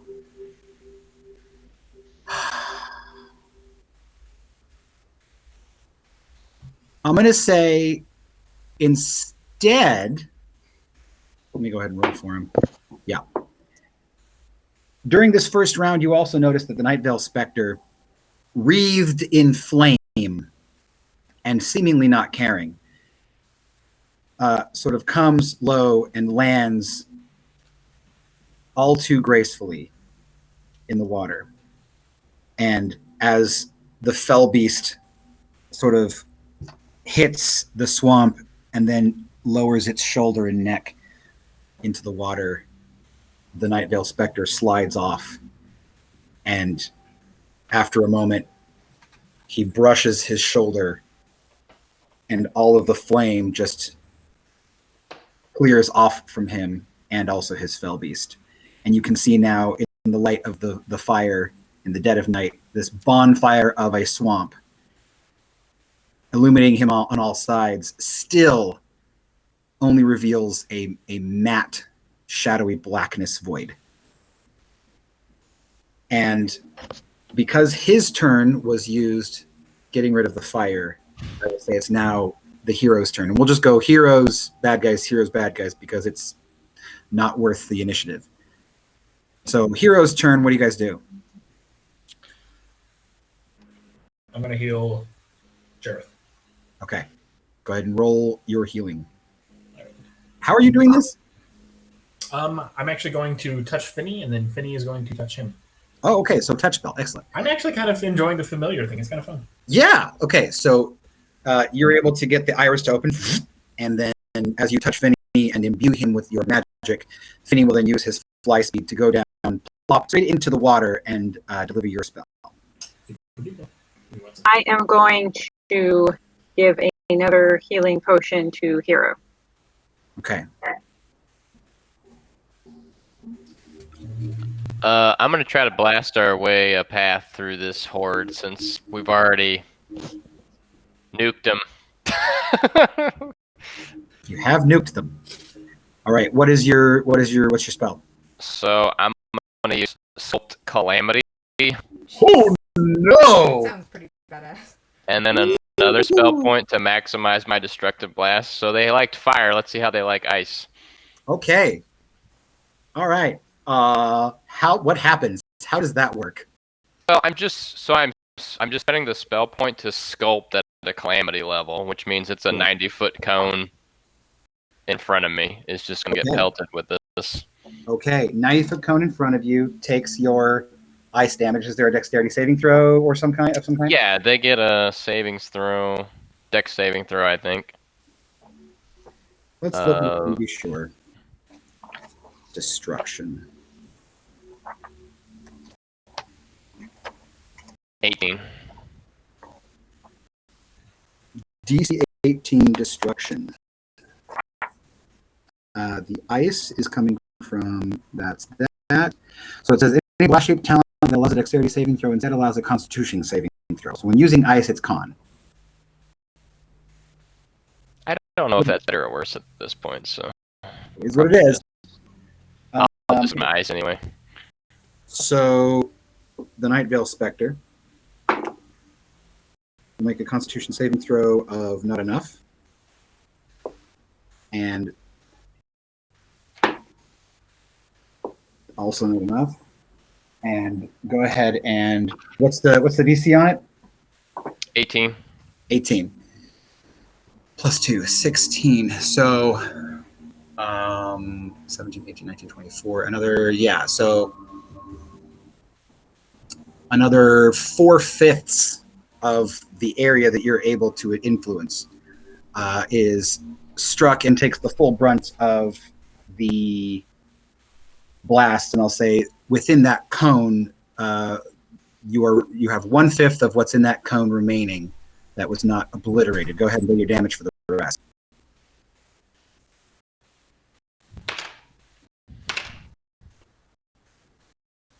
Do that because I don't want to sit here and roll this many dice. So they take 32. 32. All right. So they've taken 19 fire and 32 cold. The math. 51 points of damage.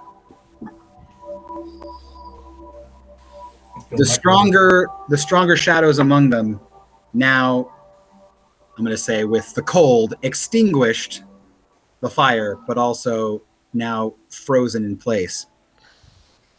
Continue to exist, although they are ridiculously harmed. Okay. It's only 2 spell points to do that. Ronnie hands off the potion. You haven't taken your action yet. So theoretically, you could act at this point, Hero. Well, I want to take the potion. Okay, so you down the potion. Right? Nothing strange happens? You heal normally, yeah. So I'm no longer making random death saves even though I'm still awake. Correct. Yeah, you've received magical healing, so your death saves do not continue. Also, because Jareth has received magical healing, the same is true for him. How much did you heal him, Charles? Just 19. Okay, so you're at 19 up. Oh, okay. I don't suppose any of this gave me spell points back, did it? No. Cool. No, the charisma saving throw did not succeed, unfortunately. Yeah, that makes sense. I think I can still punch them. All right. So you've taken your.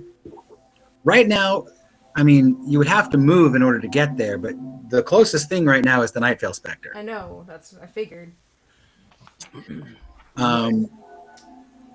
Jareth, is there anything you want to do, or Rocky? Yes. I would like to. So, how far away is the Vale Spectre from me? We'll say about 10 feet. Okay. Oh wow. I would like to step up to him or it and say, I am thoroughly tired of you hounding us. And I would like to rage and attack him. Okay. Rage. Wait, you chose on Barbarian? Yes, I did. Did I know that? We do now. And I've never done this before. So Great. Raging, I think, just gives me a little bit of a bonus to. So yeah, you get I think you get a +2 +2 to your damage, and you also are resistant to bludgeoning, piercing, and slashing. Right. Which I have no idea if that's what he does or not, but whatever. We'll see. All right. So the first one is a whopping 13 to hit. I'm rolling terrible today. A 23. Okay. And another 13. Okay. So what happens is as follows. Rocky. You march up through the water, crystals spreading out before you as you push them away. You get up in the Vale Spectre's face. He's tall, a foot or two taller than you. And as you look up at him, challenging him, you deliver your displeasure. Ooh. And what kind of a weapon are you using? It's my maul. Okay. Your hand takes the shape of an enormous hammer and you bring it down on top of him. And as he stands there, you pound his chest and it just goes, nothing happens. Your second one comes down. And you feel his chest cave in. You deal your damage for that attack. And the third one, nothing happens. Okay. So that is 21 points of damage. It takes 21 points of damage.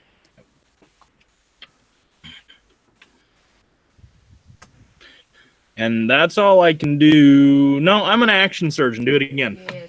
Okay. Wait. Do I still have action surge? How I many do you don't. have? We have No. not rested. Never Nope. mind. Nope. Okay. Oh. So this is Night. I will look at him angrily. Yes. By the way, while you're raging, you are no longer capable of intelligible speech, which means effectively anybody who's using your telepathy to communicate with each other just gets garble.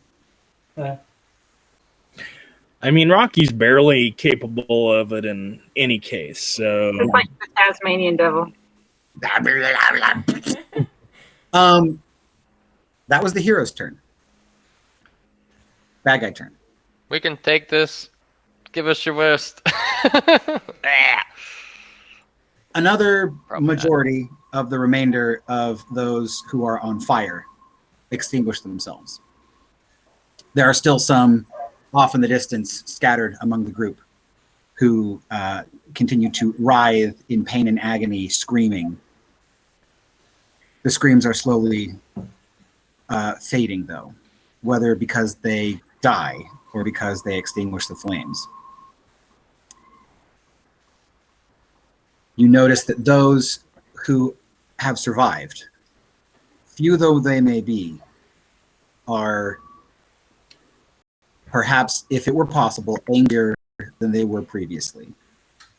All of them are smoking, whether from steam or the smoke off of the fire. And you notice that all of them who find themselves with the ability to do so immediately leap in your direction. But as the closest of them begin to close the circle, now only a distance of 5 feet apart from all of you, the Vale Spectre raises one of his clawed, gauntleted hands, and all of them in unison, as if unified by one mind, halt before they attack. Yep. The Night Vale Spectre reaches out toward you, Hero. And he lifts his hand, and inside it you can see that void that you saw in your vision. And the words that you heard him say in the vision become a frightening reality.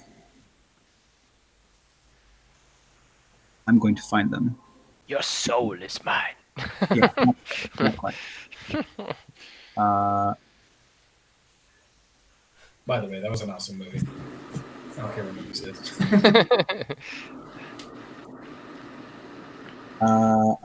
Here it is. Yes. He says, "My Empress, you have but to command me, and the Shadow Horde is yours to command." And because Hero voluntarily chose to accept the Darkness Stone in her fate vision, you will need to make a charisma saving throw at disadvantage to prevent yourself from doing that now. Just out of curiosity, If you do take the army, sorry, we kind of ruined a bunch of it. I was gonna ask that, actually. Is it like There's like 4 guys left. 4 shadow guys left. And still with Bane, of course. Correct. Yikes. I already used my inspiration. Yeah, try to. Well, the highest was a natural 20. Oh my gosh! Wow. Charisma? Yeah. 16 minus 1, 15. That's still pretty good for. Okay. It's really good for the Hero. The Darkness Stone is positively magnetically attracted to the Night Vale Spectre. You, like it, suddenly feel a soul-wrenching draw to thrust your hand into your pocket. You do so, and you emerge, your hand shaking, fighting fate itself as it wills you to release it, to hand it over, and to become the Empress of the Shadow Horde. And in that moment, you feel something inside of you, as it were a spark of light, not from the light stone, and not from your training, but somewhere inside of you, beyond the darkness, within the soul that was once condemned, you have a small bloom, like a flower, beginning to open. And again, you sense the presence of the person I told you about. And the wordless communication happens once again. And he invites you. Believe thou this.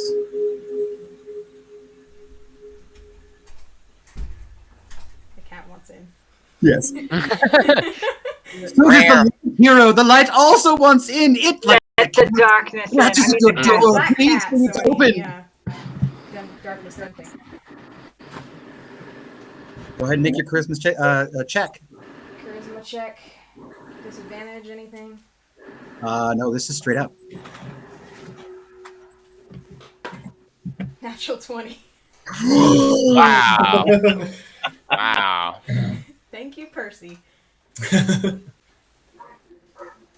Oh, Like those are a- the new- Like an irrevocable beam of light, the morning star far to the north lances out, shining down on Hero's body. With renewed will and strength, you hold onto the darkness stone, willing yourself not to release it. and the darkness begins to corrupt you from that side. And from the other side, the Lightstone. As the two begin to consume you, one half of your body consumed in light, the other half lost in ever-deepening darkness. You all watch as these two meet in the middle and begin to fight. Halfway down your body on either side, you sense that there is a battle happening, not of any powers you control, but of the capital L light and dark themselves, fighting for control of your soul, of ownership, of liberation. You add your will to theirs, choosing, as I take it, the light. You watch as the burning line coursing through the center of Hero's body begins to push itself more to the left. And what once were burns now begin to harden, to divide, to separate, to now curve ever so slightly, raise up, and becomes a pearlescent sheen that transforms into a set of tightly locked fish-like scales. You watch as Hero's horns are burned away in this divine light. And instead, growing out of the center of her forehead is a single horn with a diamond-shaped base, growing like an antler. As it continues to transform her, her legs, arms, shoulders, neck, all covered in these pearlescent scales. You watch as her hair, once raven black, now freed of any constraints, floats above her head like a flower. And it has a white, ivory-like glow. As the light continues to force itself down and the darkness stone retreats within itself, the light now confining it on all sides, you see a tiny cage like fish scales enveloping it. And Hero, you gain the sense that with this cage of light surrounding the Darkstone, you can safely attune to it and the Lightstone simultaneously. And as you finally open your eyes, everyone who is able to see from that view now sees that they are not, in fact, the eyes she had before, but they are vertical rounded slits, much like those of a goat.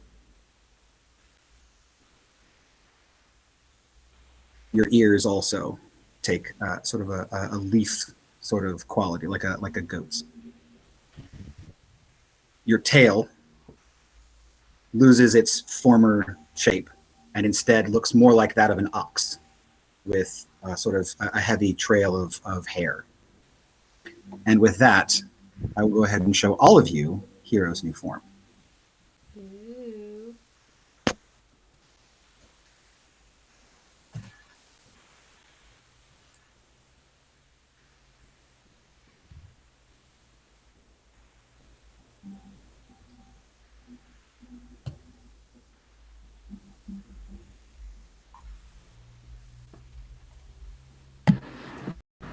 Whoa. That's Okay, that makes a lot more It's sense. like a Kieran.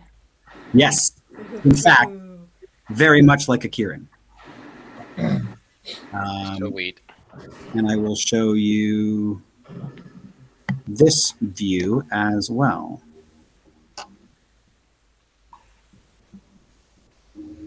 Sweet. nice. Your bonus, your proficiency bonus to the light sphere immediately increases to its maximum. So you get double your proficiency bonus on all light effects. Sweet. And in the resultant brilliant flash of light that comes from this transformation, the Night Vale Spectre is completely obliterated. The light eating away at his face and his form within seconds, and everything out from where you stand till the edge of your ability to see. Immediately, all shadow creatures are wiped away and vanish in so much dust. My hand will morph back into a hand, and I'll say, well, that was easy. Like as you hit it, like disintegrated. Ha! Took care of that problem.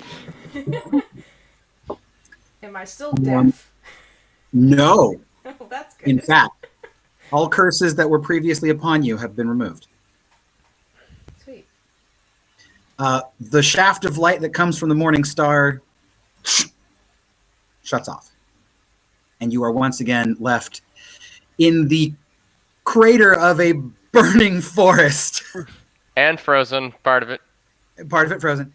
But It's like now that the light level has dropped a little bit, you're able to now see the glow of the silvery white light that you recognize as that of the key emerging from the east above you. Not above you, but like off in the east direction. It's coming towards you. It's getting brighter as it approaches. fashionably late, as usual. The Astra, Ronnie, Astra contacts you, and she says, I hope you do not mind me spending the last of Artaxerxes' reserves, but I wished to let you know that we are very close now. We saw your signal. We are here to rescue you. I hope you are all okay. What can we do? Well, you're super late. Just land.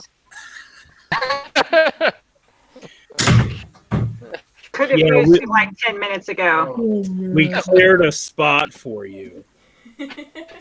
There is a Let's find a circle spot amidst the burning and land. Oh, man. Ronnie is so salty. I love it. Oh, man. Okay. Like no she has it no right. lies detected. They're Now, late. Well, now that you have made your own clearing, the key does have room to land, and it will go ahead and lower down. Yara, what would you like to do with the Fang? oh, so this must be what this goes to. Yeah, you see the other one docked on the key. Yeah. All right. Well, I will fly it and park it onto this Cool. this new ship that I've never seen before. Excellent. Go ahead and make a air vehicles check at disadvantage because you've never done this before. This will be the ship's dexterity plus your proficiency. Yeah, I'm just rolling terrible today, so just 8. Okay. Well, it takes you a little bit. You figure it out. It's not the best of seals, but it works. Yeah. That's a screeching again. The alignment's a little bit off. It's certainly not magnetically sealed, but that's fine. Again, the universal gravity allows you to climb up out of the Fang and into the key. Meanwhile, everybody else is able to go up in the usual fashion. You all find yourselves aboard with, now that Yara has parked the Fang, she's able to remove the Conjuration Stone. You also have the Fate Stone. So you have recovered 2 Spirit Stones, and you are no longer accosted by a Shadow Horde. That's a bonus. Hero has a new form, and you are free to do as you wish. How would you like to proceed? Who wants to sleep? Whoa, Hero. Is that you? What's my skin look like? Is my skin still dark? It looks, no, it's not dark at all. In fact, you very much resemble the coloration of Kirin. Your scales are all sort of pearly white. The sort of it's sort of a pseudo spiritual flame that comes up off of your like arms and legs, but that kind of takes on sort of a green or a red hue depending on the angle. Your hair is ivory white. The horn that grows out of your forehead is cream colored. Your eyes are a shining golden iris. I think it's me. I feel like me. The non-scaly parts of you are, in fact, a little fuzzy. Like your ears have a little bit of a velvet to them. Wow.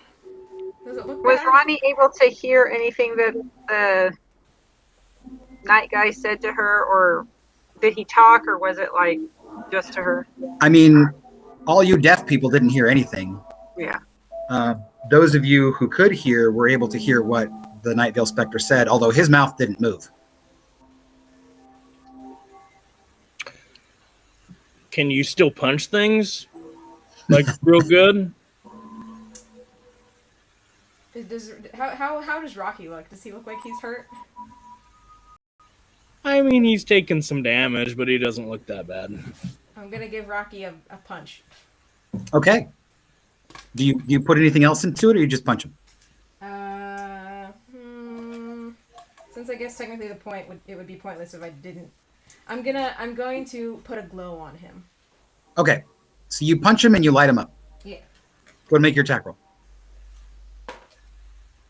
21. That hit my AC. Deal your unarmed damage.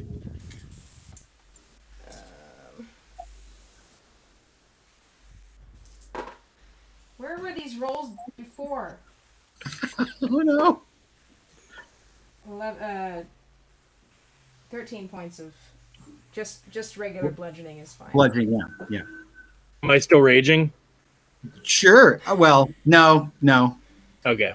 Because you would have had to either take damage or, I think, make an attack. The point is, I apply a glow with that. Yes. Oh, hero, it is you. I can still punch things. And that's all that matters. Yeah. Also, I'm glad I'm not dead. By the way, your hit points essentially restore themselves to your usual maximum. Thank goodness. You are instantaneously healed to full. Oh, that's nice.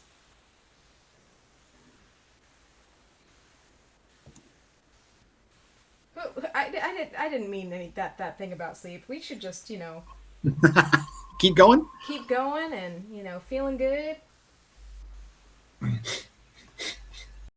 Anybody want to stay up real late and play board games?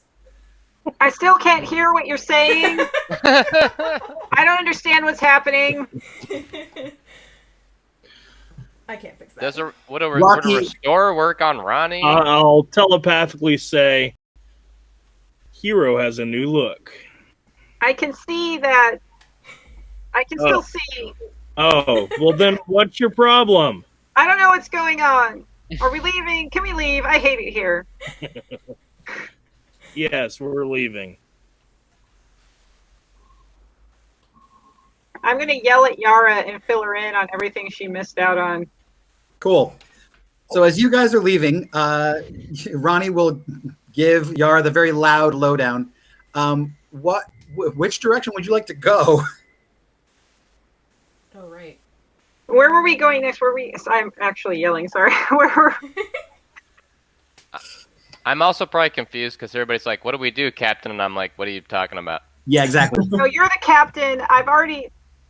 We've already filled you in. Meet Constead. Here's this stuff. I already did this once.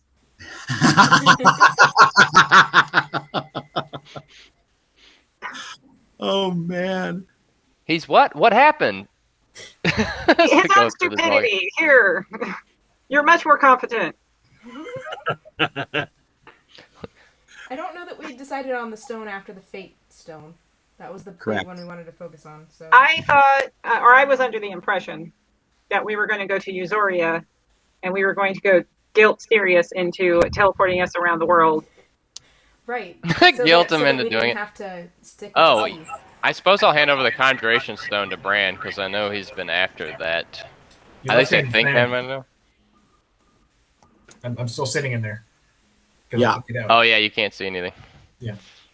Oh, no. Yeah, I guess Finney would have had to come back. Me and Finny are just stuck in the fang because somebody just walked out. Oh, yes. There you go.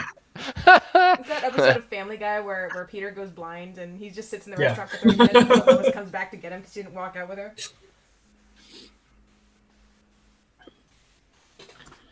I don't know. I might not because I'm like completely like, what is going on? La, la, la. Oh, I forgot about the blind. The breath. Yeah. Oh. There's one significant thing that you noticed, Yara, actually. So as you may remember from what I texted you on your side quest, in where you came from, only the 2 interns were the ones that died. Everybody else survived. So when you see the interns, it's like you're seeing some dead people. What? Yeah. I don't know. Would I be happy or would I be sad about that? That's up to you. That's up to you. Is she glad to see the interns alive and well? I guess I'm more confused than anything, and then I probably at this point I'm starting to realize something is not quite like.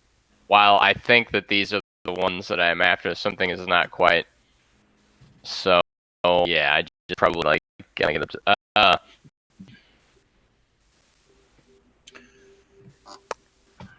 Do you remember when we got to the swamp? And there was the lady that, we should probably go help her. Oh. She was like coming apart. I don't think there's gonna be much left. Yeah, she's just like on fire. Oh no! Oh no! You guys! Well, I guess you put her out of her misery. But I'm asking Yara this. Uh-huh. I didn't arrive with the swamp with you all. I just met you here when you freed me from my predicament. No, that's not right. You were here. I remember. I feel like, well, I don't know. I think we might have the wrong Yara. Actually, believe it or not, you actually have the right Yara now. Well, the other Yara is like right here. The charred remains of her skull. Oh. Oh, wait, that's... I need to go lie down. Yeah. Oh, I come to the realization that that's probably dead meat or something, another... Hope this doesn't scar you for life. We'll just show you the dead you now. I mean, as long as there's one. Stop waving it around. Sorry. Oh, no. Just talk with it. Yeah, you're like, sorry, I just traumatized you. Oops, I dropped it. Oh. Sorry, I knew her, Horatio. I can't hear you, so I can't hear you telling me that this is traumatized. I'll ask for Yara. I knew her hero. Boo. You lose an inspiration die for that. Yes, I did. Okay. Well, yeah, so we've still got time left in session. What do you guys want to do? Can you let me out of this damn thing? Where's Bran? Bran, where are you? Oh, he's still in the Fang. I should probably go get him since he cannot see at the moment. Yes. I'll just open the door and he probably just falls out. No, because it's universal gravity, so everything is down. So he has to go up to get out. Oh, okay. You can come out now. The door's open. Just follow the sound of my voice. He can't hear you. Into shit. I thought he could, or is he still can't hear? No. He can't hear or see. Can I go? You can see in here. Can I go retrieve Bran? Yeah. So Rocky reaches one huge hand down into the Fang and pulls Bran and Finny up and plants them on the main deck of the Key. All right. Can you just take me to my bed? I will take him to his bed. Okay. This is kind of a bad day for everybody. You get carried away. I want that conjuration stone. You get feeling better, little buddy. I've got it for you right here. I give him the Death Stone. Oh no! Just kidding. I can't see. Can't tell. Or hear you. I can. I can tell that shit. I can tell you're an ass. I just paint it green. Because I can see. Because he can't see, so it doesn't matter. he can feel that it's green. So who has the fate stone right now? Oh man. Rocky. The person who picked it up was Rocky. Yeah. Oh, jeez. Okay. I'll pass it over. I want to see it. Oh, What does the stone look like anyway? I wasn't there for that. So. Right. It's an amethyst. Oh, okay. Cool.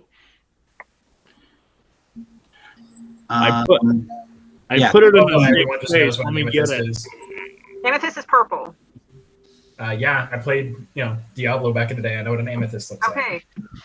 like. Well, Ronnie, you actually get this sensation as soon as the fate stone is put into your hand, like you get the same sensation you had before when you entered the fog and your fate thread was pulled out of your chest. You feel that tension, but instead of coming toward the fate stone, it seems like it's retreating from it.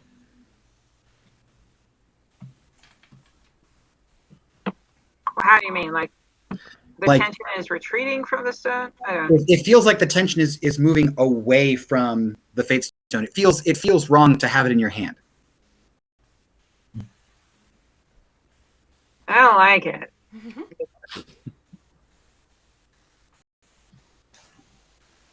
I'll just put it away for safekeeping. All right. Don't give it to any random monasteries, please. You're never gonna let that go, are you? Hey, we have it back. Yeah, you're welcome. Yeah, you're It welcome. owe me 500 GP or whatever it was. I don't remember how much it was. I can't hear what you're saying, so I didn't say any of that. I'm just like looking over here. So, how do we fix your guys' hearing and vision issues? I just look over at Yara.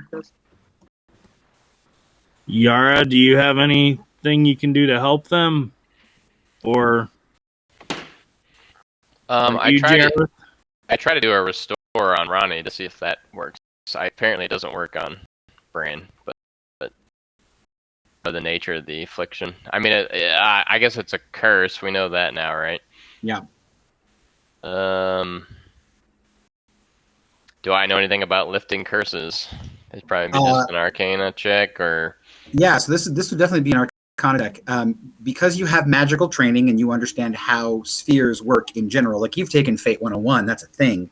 Go ahead and roll at advantage. Okay, so 24.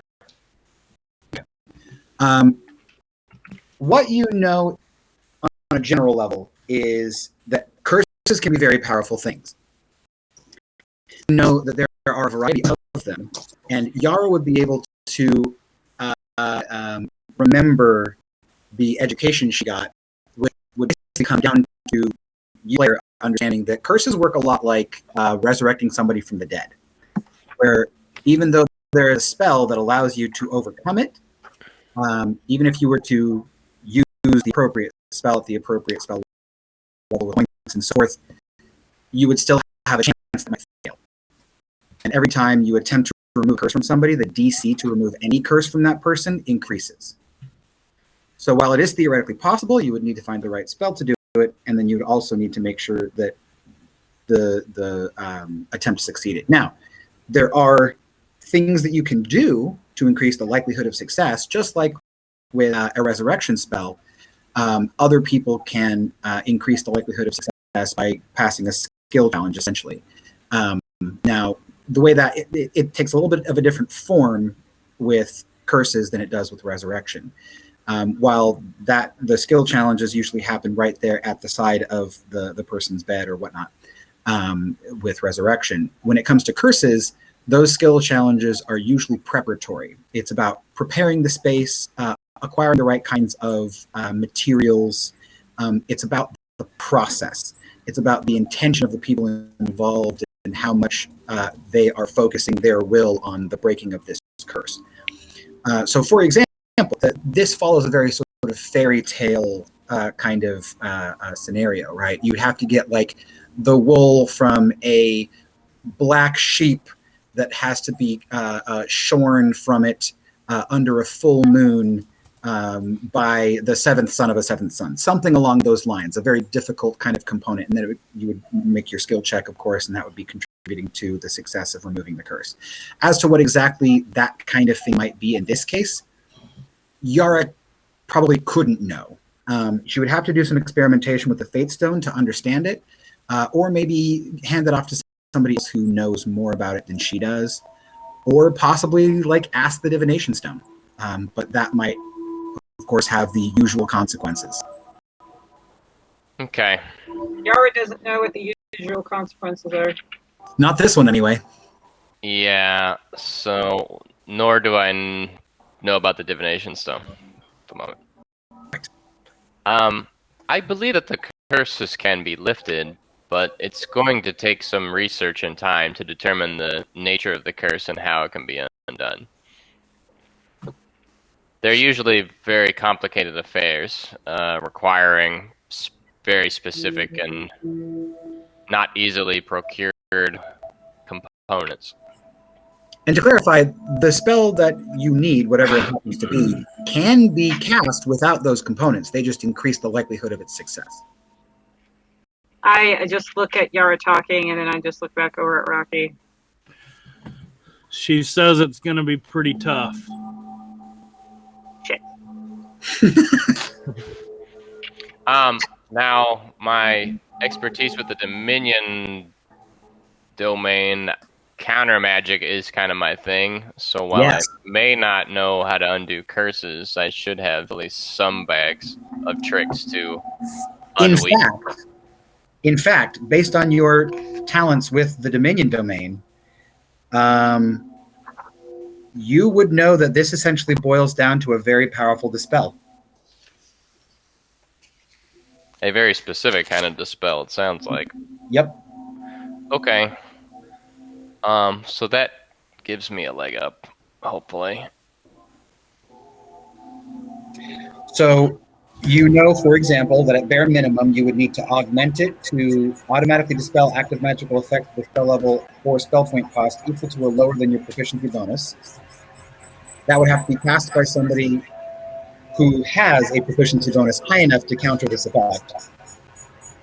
You would have to also augment it so it's reduced to one action, because it needs to be a solid punch through the curse rather than a slow boil.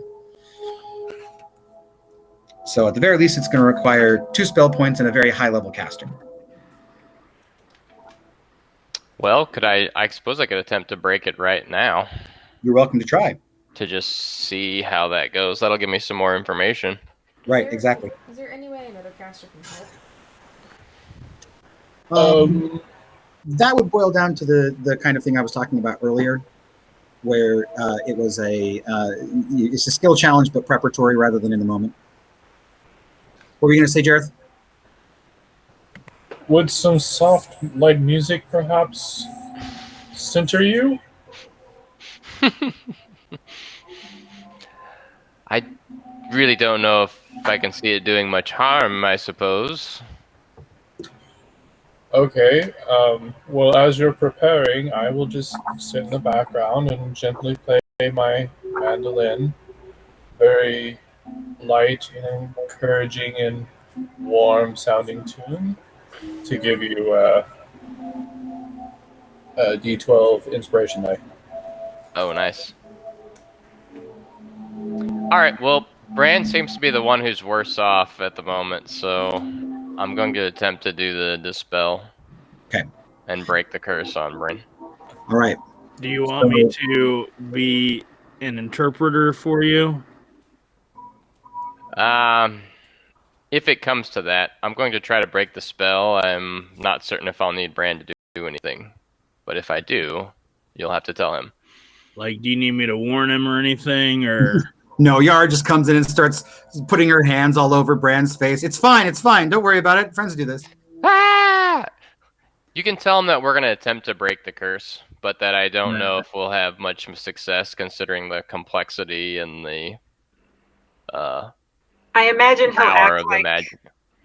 I imagine he'll act like Mona, who also cannot see or hear, and just will like nip at anything that touches him unexpectedly.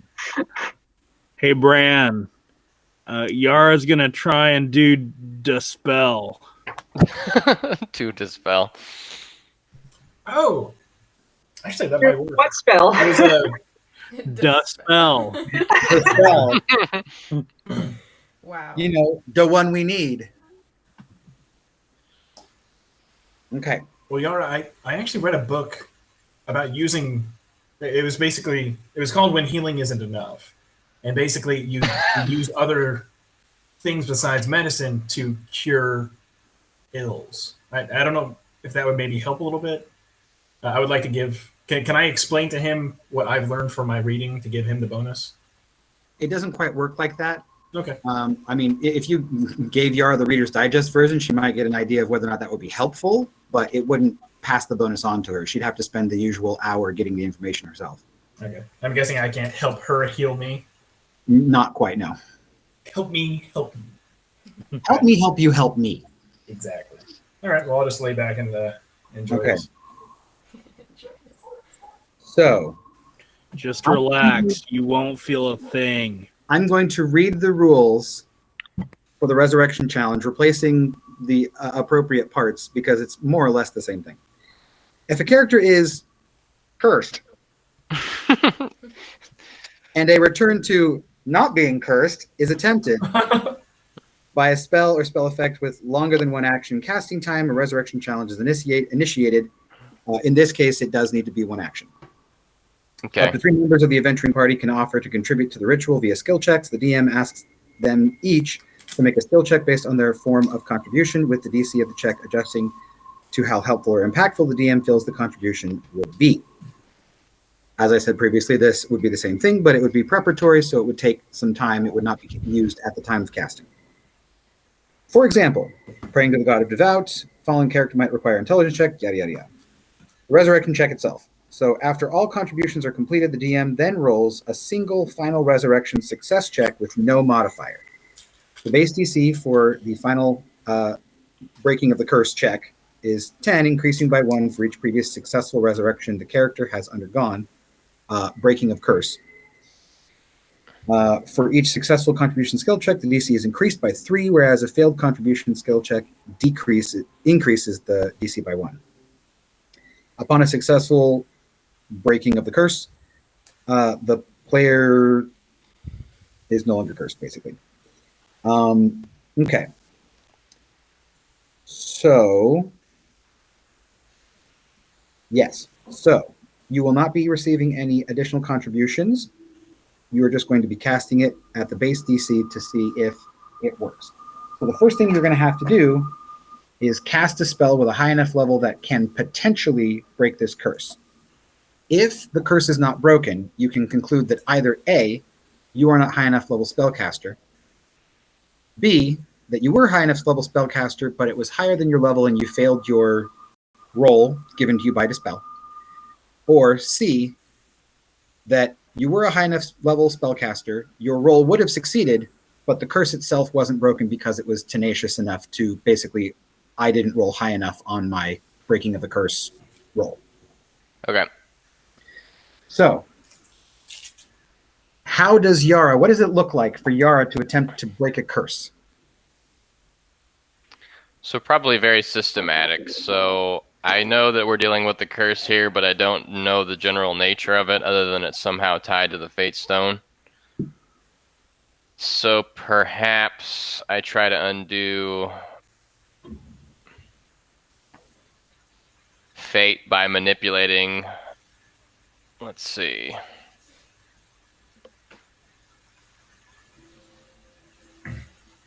His fate is cursed.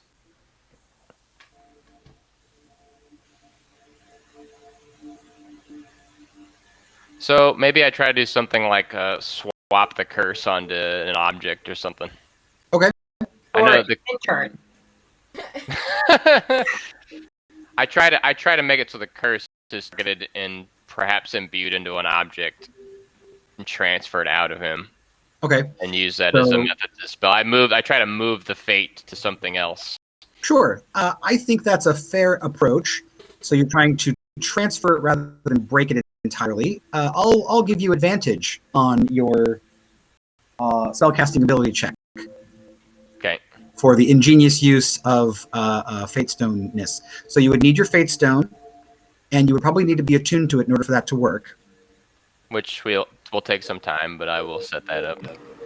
You also feel just as Ronnie did. She probably hasn't communicated that to you, but it's the identical feeling that when you hold it, it feels wrong in your hands.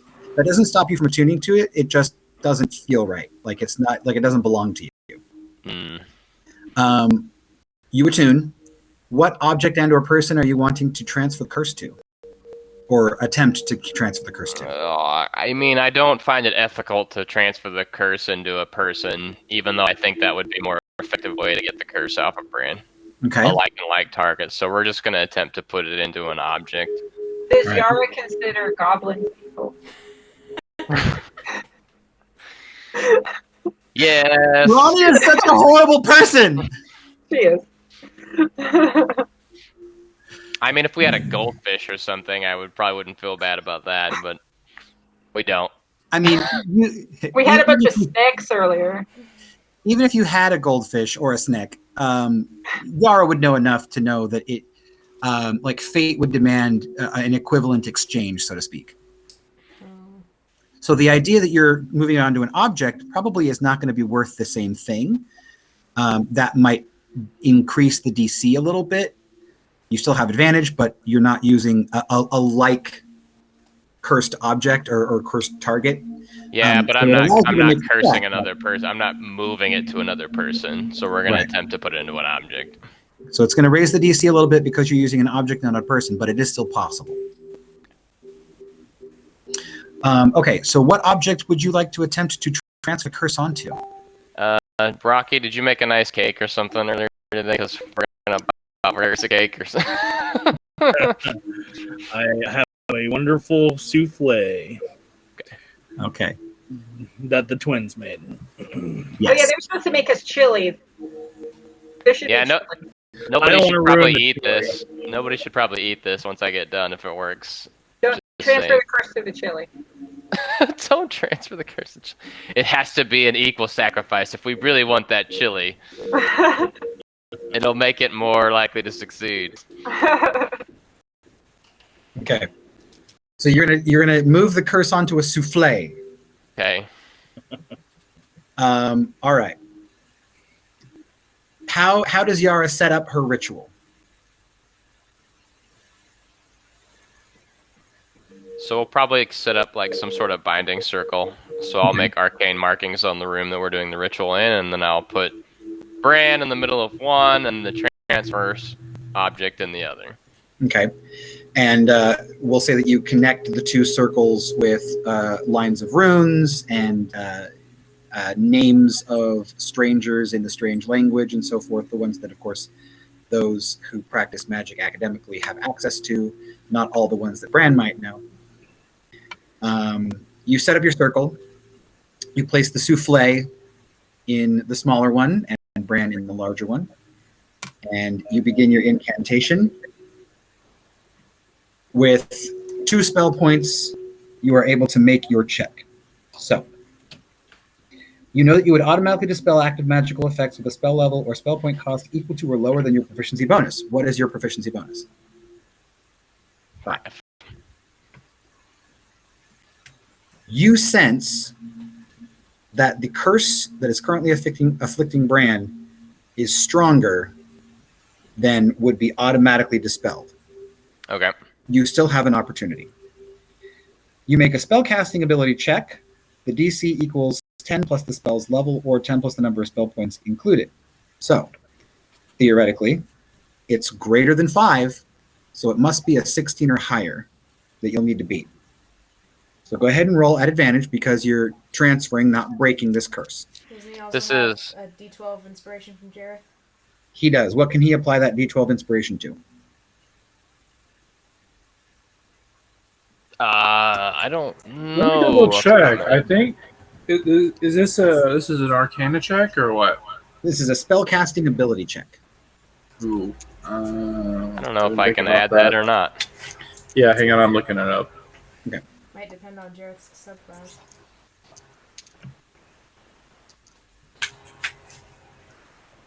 And caster ability check is just a D10 or D20 plus intelligence plus proficiency. Spellcasting ability check, I think it's either I think it's a D20 plus your casting ability modifier. Isn't it usually plus? So it doesn't add proficiency? it doesn't add proficiency I bonus. don't think it adds proficiency. I'll look it up, but I'm Okay. pretty sure it doesn't add proficiency. Yeah, I can't remember. We don't do them very often, so. Right. Spellcasting ability checks. Caster rolls a D20 and adds their spellcasting ability modifier against a set DC. Yeah, you're right. It's just I see it now on my sheet here. Because in a sense, it doesn't matter how experienced you are. This is just your force of will with magic.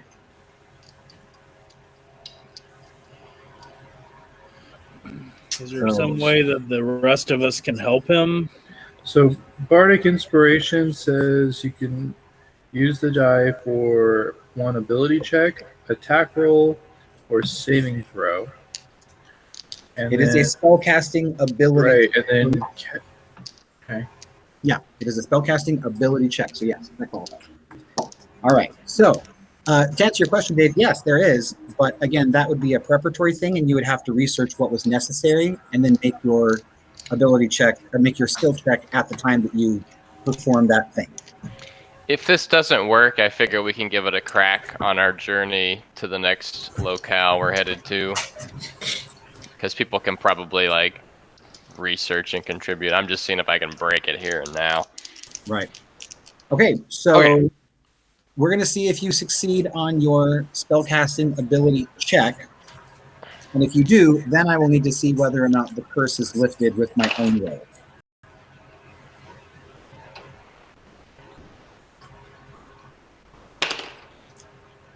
Alright, so I got a 16, but I'm rolling inspiration to add to that, and I got an 8, so it's going to be a 24. 24. All right. Yara begins her incantation. Within moments, she's able to gather the appropriate amount of mana, which she has already imbued into the circle. And she lays her hands on the appropriate locations, binding line between the two circles. She speaks the series of magical words that complete the incantation, forcing her will into the spell. And she senses that the curse has been pierced. Now we will see if the curse fails under her magical attack. This is a D20 roll with no modifiers because nobody's contributed, at a base D10, because this is the first time that Bran has ever had a curse broken on him. So I will roll, and if it's a 10 or above, the curse will be lifted.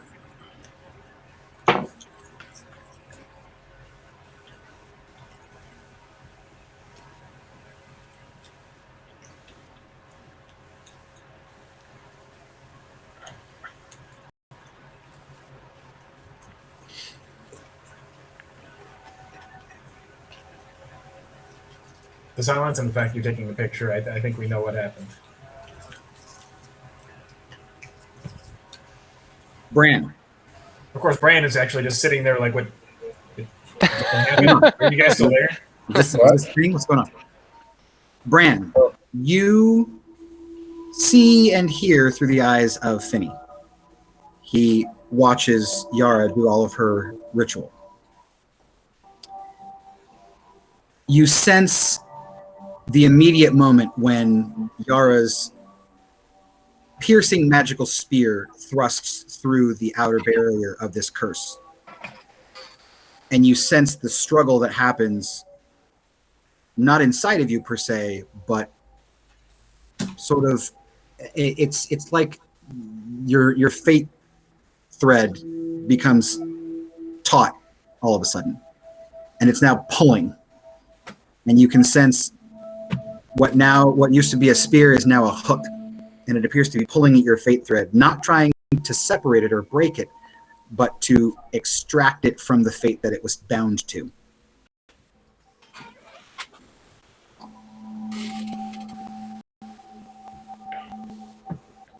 The struggle continues, and finally, as you sense, there was a rough go of it, but your own ears, that's it. Your ears, and the bane that was on you before. Both of those immediately end, and you feel whatever it was that your fate thread was bound to now release it, and your fate thread happily returns to its original position. Sans tension, you feel and hear the difference immediately, and you rise to your feet rejoicing that the curse has been lifted.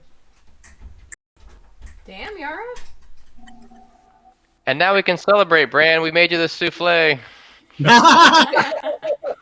In the meantime, while you sense the curse flee, it inhabits the souffle, and the thing turns this sickly black purple, and it begins to bubble and sort of foam and froth. Turned into And like a then, witch's brew.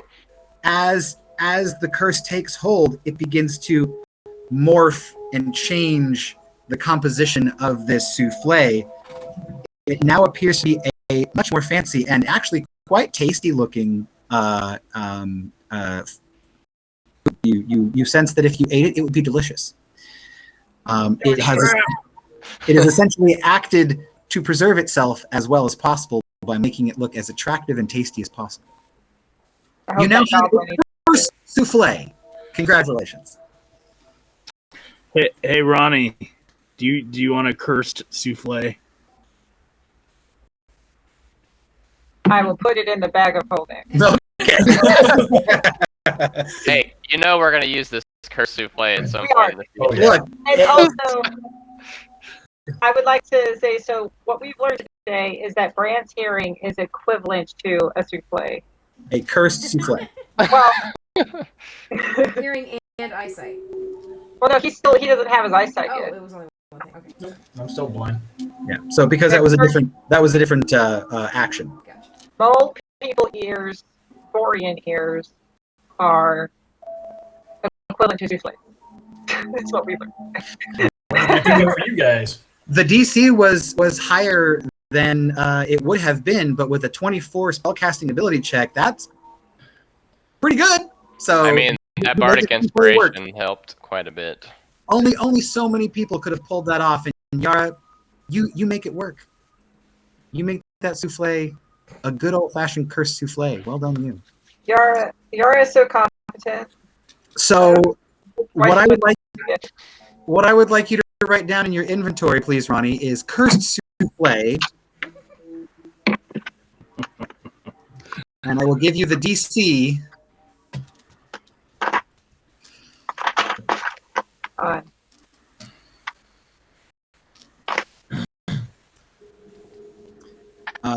So First this souffle. is going to be this is a DC 17. Anyone who eats it has to succeed on a DC 17. What are you? Charisma save? Yes, charisma saving throw. Or be permanently deafened and take a minus D4 on all attacks and saving throws. Well, this is going to take some work to undo all these curses, y'all. That was just the one. Maybe Ron Twins. just stay deaf and bring Make more souffles. Yes, chef! They begin to studiously make more souffles. Where's my chili? One of them comes out with a steaming hot bowl of chili with a sprinkling of freshly shredded, like Romano cheese, and a freshly baked cracker. Mm. I take them. Where's the cinnamon rolls? Yeah. They kind of look at each other and are like,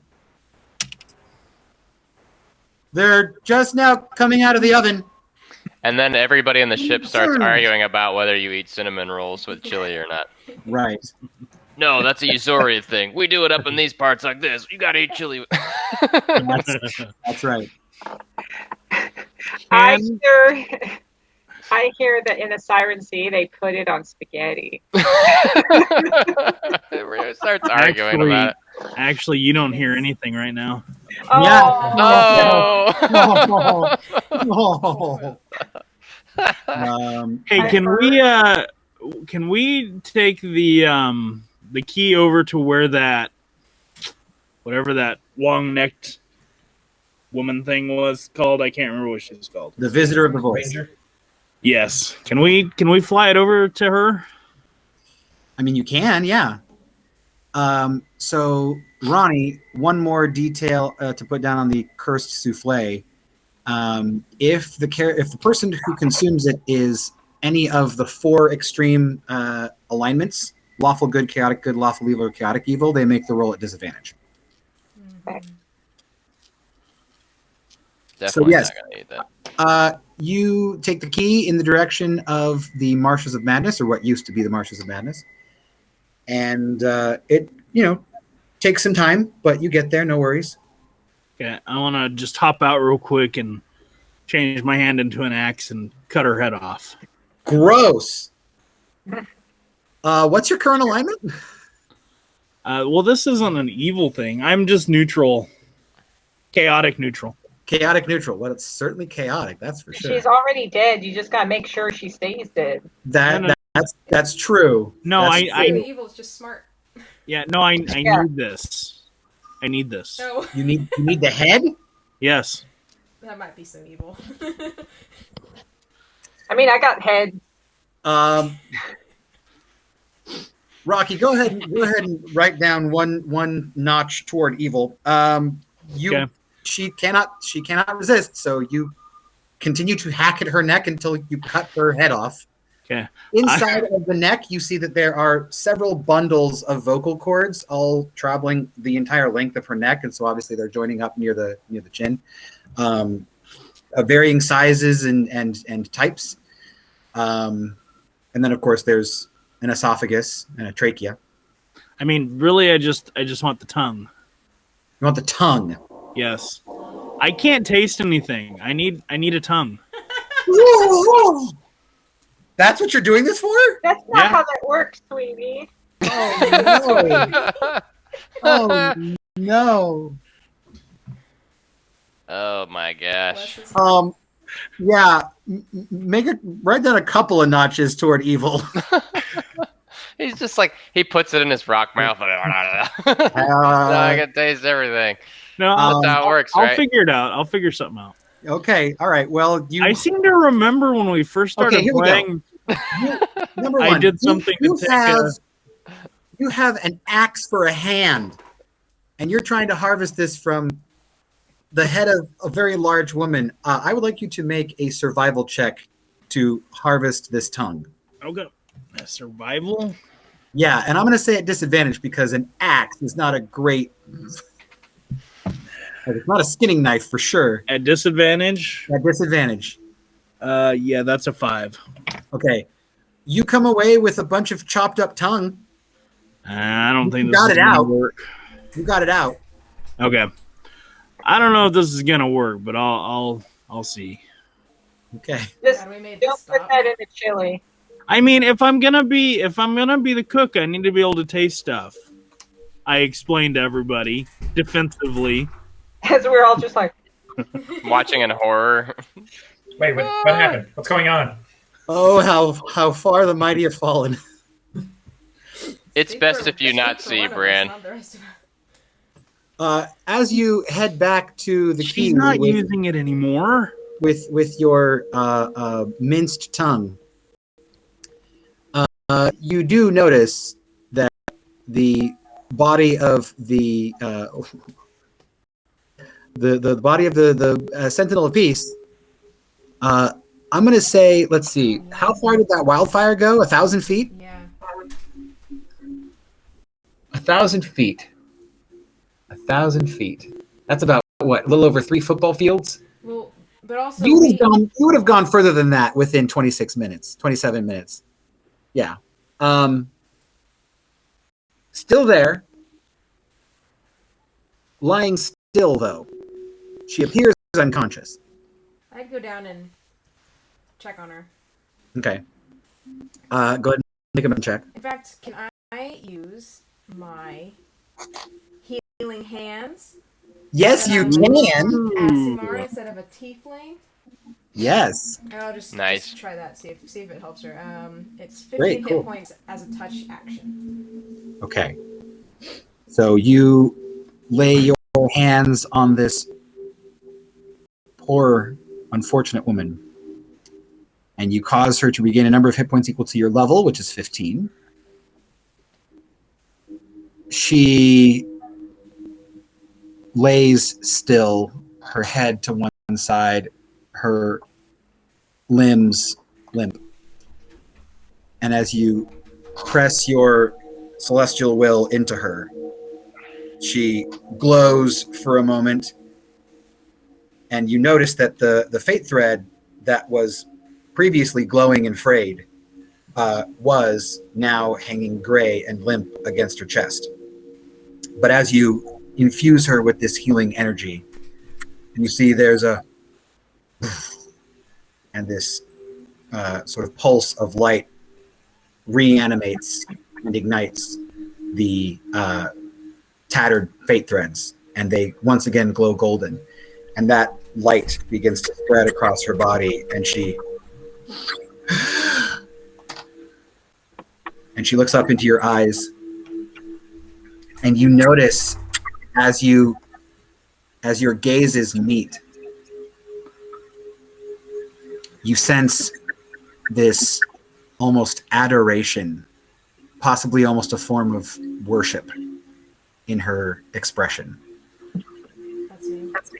And she reaches up her hand, still clearly in pain because of the severed fate thread. But she reaches toward your face. Do you let her touch you? Yes. She What day? slap it away.